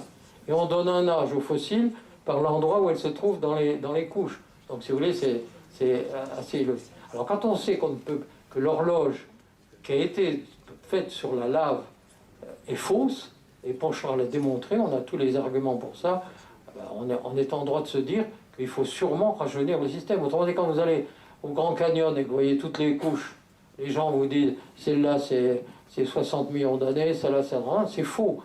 Autrement dit, les couches sédimentaires ne sont pas liées au temps, sont liées à la vitesse du flux qu'a donné la couche et à la granulométrie des particules. La taille des particules conditionne la formation des couches. C'est pour ça que actuellement, il y a une évolution en géologie qui est très difficile parce que les géologues sont très attachés à la théorie de Lyell, anti-catastrophe et des conceptions de Lyell. Mais il faudra un jour ou l'autre, on sait. Pourquoi y a-t-il vous retrouvez des fossiles, des coquilles à 2000 mètres de hauteur dans les montagnes. C'est quelque chose qui est une réalité absolue et qu'il faudra expliquer un jour. Et c'est très difficile de changer les idées des gens. Déjà changer le darwinisme, c'est pas évident. Oui. Oui, vous parlez d'une intervention extérieure. J'avais déjà entendu des choses comme ça par Madame Malassé d'Ambricourt, je crois, il y a quelques années, à propos qui avait décortiqué des évolutions. Mais qu'est-ce qui vous fait dire qu'il faut une évolution, une intervention extérieure, plutôt que des potentialités que détient le vivant et qui se forment selon les circonstances, le hasard, la nécessité, tout ce que vous voulez, mais des potentialités intérieures au vivant plutôt qu'une intervention extérieure. Et vous allez comprendre ma question, je cite Lévinas, à peu près la pensée. Il disait que ce qui caractérise le paganisme n'est pas l'idolâtrie, mais l'impossibilité de concevoir un dieu ou des dieux qui ne feraient pas partie du monde. Voilà. Et dans une intervention extérieure, moi je sens je suis croyant, hein, un Dieu qui tire les ficelles, ça me convient pas du tout, mais alors pas du tout, du tout. Et surtout au nom de la science, quoi. Au nom de la réflexion philosophique ou de l'émerveillement poétique, ça je veux bien. Mais au nom de la science, ça me va pas. Voilà, maintenant, je sais pas ce que vous en pensez. Non, non, mais vous avez tout à fait raison de poser la question comme telle. C'est vrai qu'on peut imaginer, beaucoup de gens et beaucoup de biologistes, évidemment, sont persuadés qu'il y a dans le vivant une potentialité interne suffisante pour expliquer l'évolution des différentes espèces. Mais encore une fois, il n'y a pas de démonstration expérimentale de ce phénomène. Les travaux de Morgan, vous les connaissez sûrement très bien, les travaux de Morgan sur la drosophile, c'est impressionnant. Ça veut dire que sur une espèce comme la drosophile, en faisant des mutations, on a des moyens techniques de laboratoire pour faire des mutations qui sont énormes, nettement plus importants que ceux qu'on trouve dans la nature. Donc ça veut dire qu'à partir du moment où vous n'arrivez pas à démontrer scientifiquement qu'une espèce peut donner naissance à une autre espèce, vous êtes obligé de conclure qu'il y a quelque chose qu'il faut modifier. Alors j'ai dit intervention extérieure parce que pour ne pas donner, faut pas dire Dieu est descendu avec sa baguette et puis il a fait marcher les systèmes, mais c'est clair qu'on est obligé quand même de se poser la question sérieusement.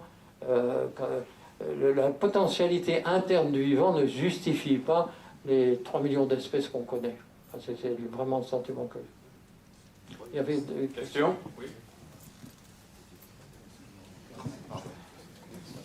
Oui, je suis tout à fait néophyte, mais la question que je voulais vous poser, c'est par rapport à l'évolution de l'espèce humaine. C'est-à-dire qu'à l'heure actuelle, on nous montre beaucoup, on nous donne beaucoup d'informations sur l'évolution de l'homme. C'est-à-dire, est-ce que l'homme, avec les morphologies différentes au niveau du cerveau, etc. Donc, cette espèce humaine-là, elle a quand même évolué. Alors, c'est une très bonne question, si vous voulez, parce que c'est là un des fonds du problème. Il est clair qu'il y a une quantité de génération d'humains énorme. On a derrière nous des... Il n'est pas mystérieux que la diversité de l'humain vient de l'invention du sexe, c'est-à-dire de la reproduction sexuée. C'est la reproduction sexuée qui donne la diversité. On peut maintenant, au sein de l'espèce humaine, avec toutes ces variations, alors on ne peut pas dire noir, parce qu'il ne faut plus dire noir, il ne faut plus dire blanc, il ne faut plus dire... Enfin, peu importe, mais au sein de toutes ces variations de l'humain, tout le monde, tous les humains peuvent copuler entre eux et avoir des sous-produits. Ça, c'est tout à fait évident. Bon. Ce qu'on observe par contre, c'est que la capacité crânienne moyenne des humains est en diminution. Ça, c'est une observation qui est maintenant scientifiquement acceptable. Alors, ça veut dire quoi?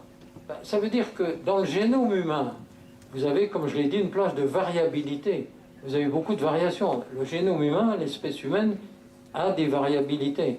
Vous avez des grands, des petits, des gros, des maigres, des blancs, des noirs, des jaunes, enfin, tout ce que vous pouvez imaginer comme variations. Il y a beaucoup de variations, mais il est clair aussi que vous avez, sans donner de notion de valeur, c'est-à-dire supérieure ou inférieure, ce que Darwin faisait.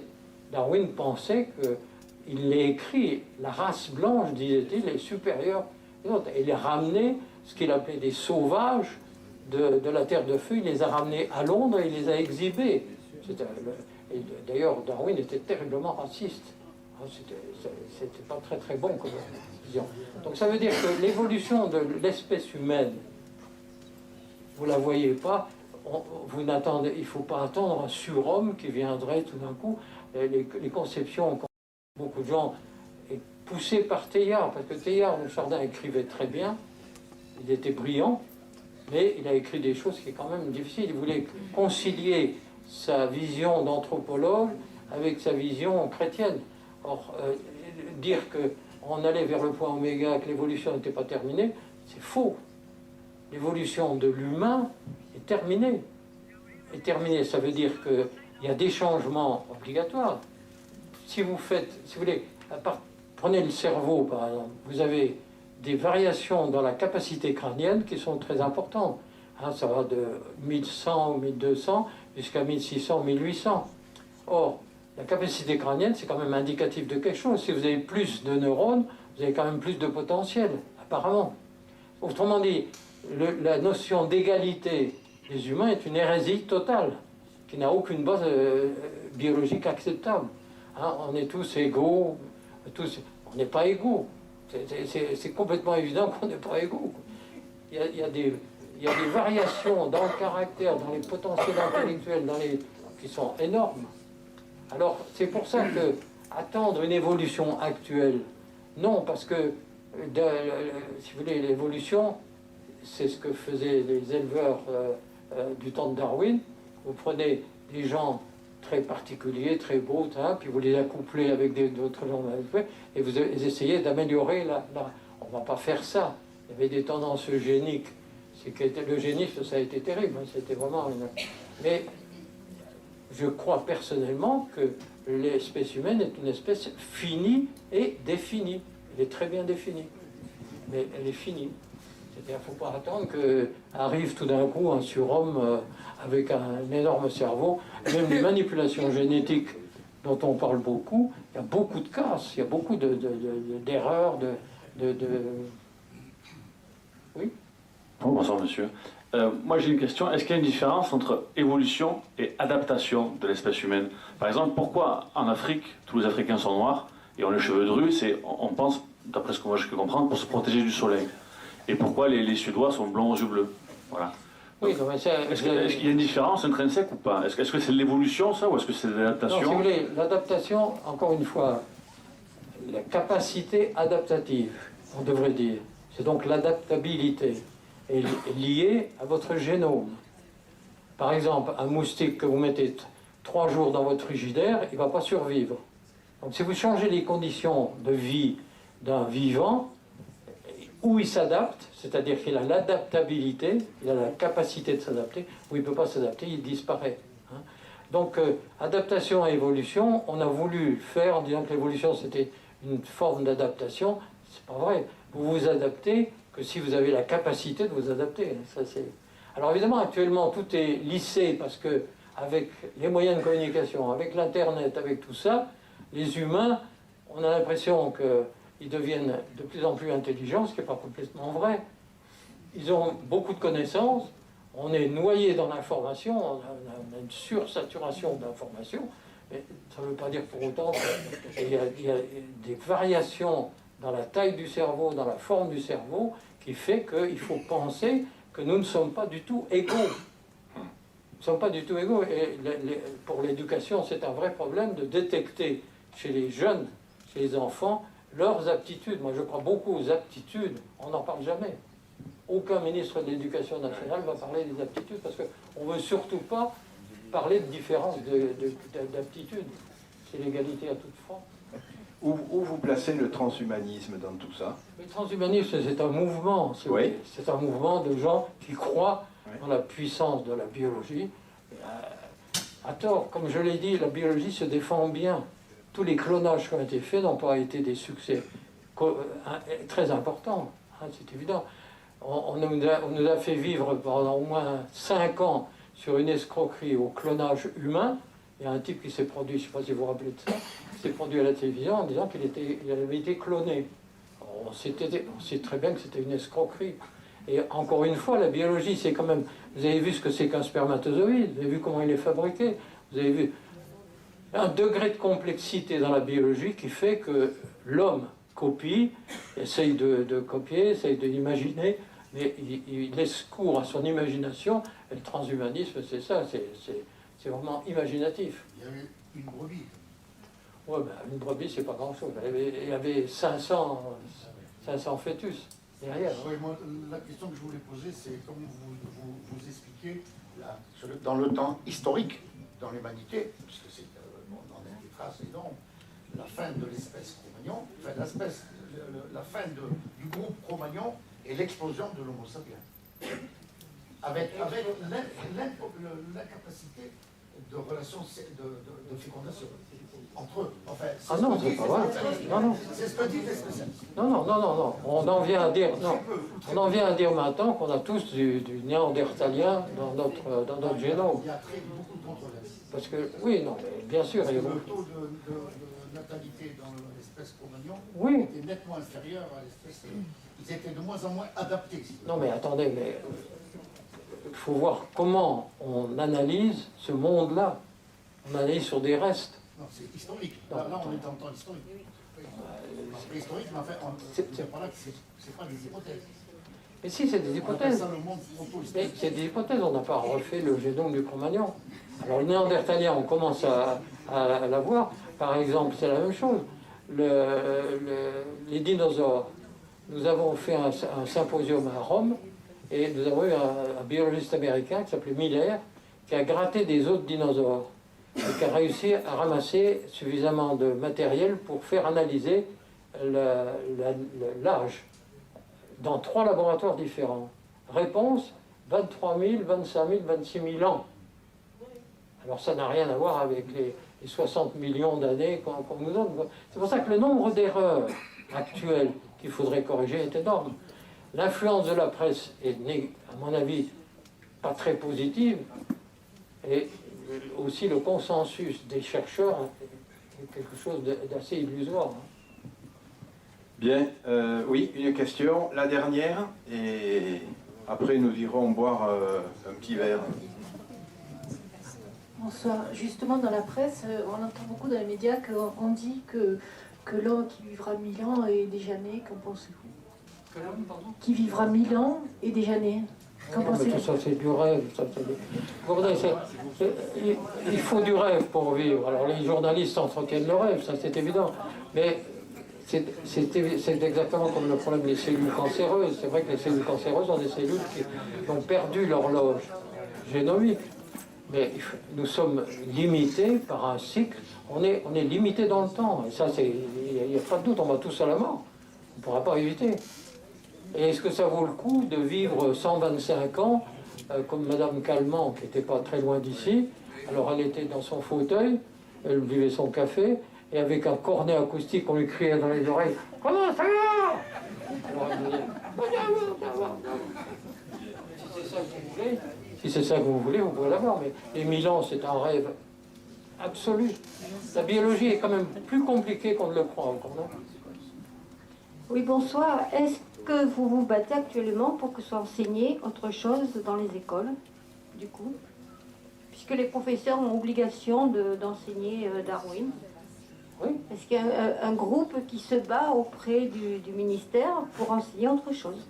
Mais non, le drame, si vous voulez, c'est que la littérature, les livres scolaires sont dominés par un type qui s'appelle Lecointre, qui est un gauchiste athée. Tout le monde a le droit d'être gauchiste, tout le monde a le droit d'être athée, c'est pas le problème. Et dominer toute la littérature, les livres scolaires, c'est ça. Tous les livres de sciences de la vie sont dominés par... Il y a une espèce de dictatoriat. Et il serait souhaitable, et même dans les écoles privées, même à base religieuse, où on devrait quand même être un peu plus souple, ils peuvent pas. Ils peuvent pas parce que si leur candidat veut passer le baccalauréat normal, il faut... Bon, la toute dernière. Je voudrais vous rassurer à propos de l'enseignement dans les écoles. Écoutez les cours de philosophie, c'est la philosophie qu'il faudrait réhabiliter parce que je peux vous dire que vous pouvez trouver chez Kant une réponse à votre question parce que Kant disait « Aucun chercheur en biologie ne peut ne pas poser l'hypothèse l'hypothèse, on dit bien l'hypothèse d'un Dieu constructeur comme vous dites, mais seulement c'est une hypothèse de travail et on peut la penser mais pas la connaître. » Bien sûr, c'est ce que j'ai dit. Voilà, c'est ce que vous avez dit. Et ça s'enseigne en philosophie, mais les élèves n'écoutent plus assez les cours de philosophie. Et je peux vous rassurer, madame, en philosophie, il y a d'autres choses qui sont enseignées que Darwin, et Darwin est aussi enseigné, mais il y a de la critique possible. Non, mais en philosophie, oui. Mais dans les sciences de la vie, regardez les programmes, c'est terrible. C'est une dictature qui est quand même assez difficile à supporter. Bien, pardon. Monsieur Rabichon. Merci en tout cas d'avoir eu la patience de m'écouter pendant ce temps. Merci. Merci de me voir. ceux qui veulent dialoguer par Internet, vous avez ici l'adresse mail de M. Rabichon. Donc vous pouvez la prendre et il vous répondra, il n'y a aucun souci. Voilà, et maintenant je vous invite donc au verre de l'amitié avant de regagner le domicile.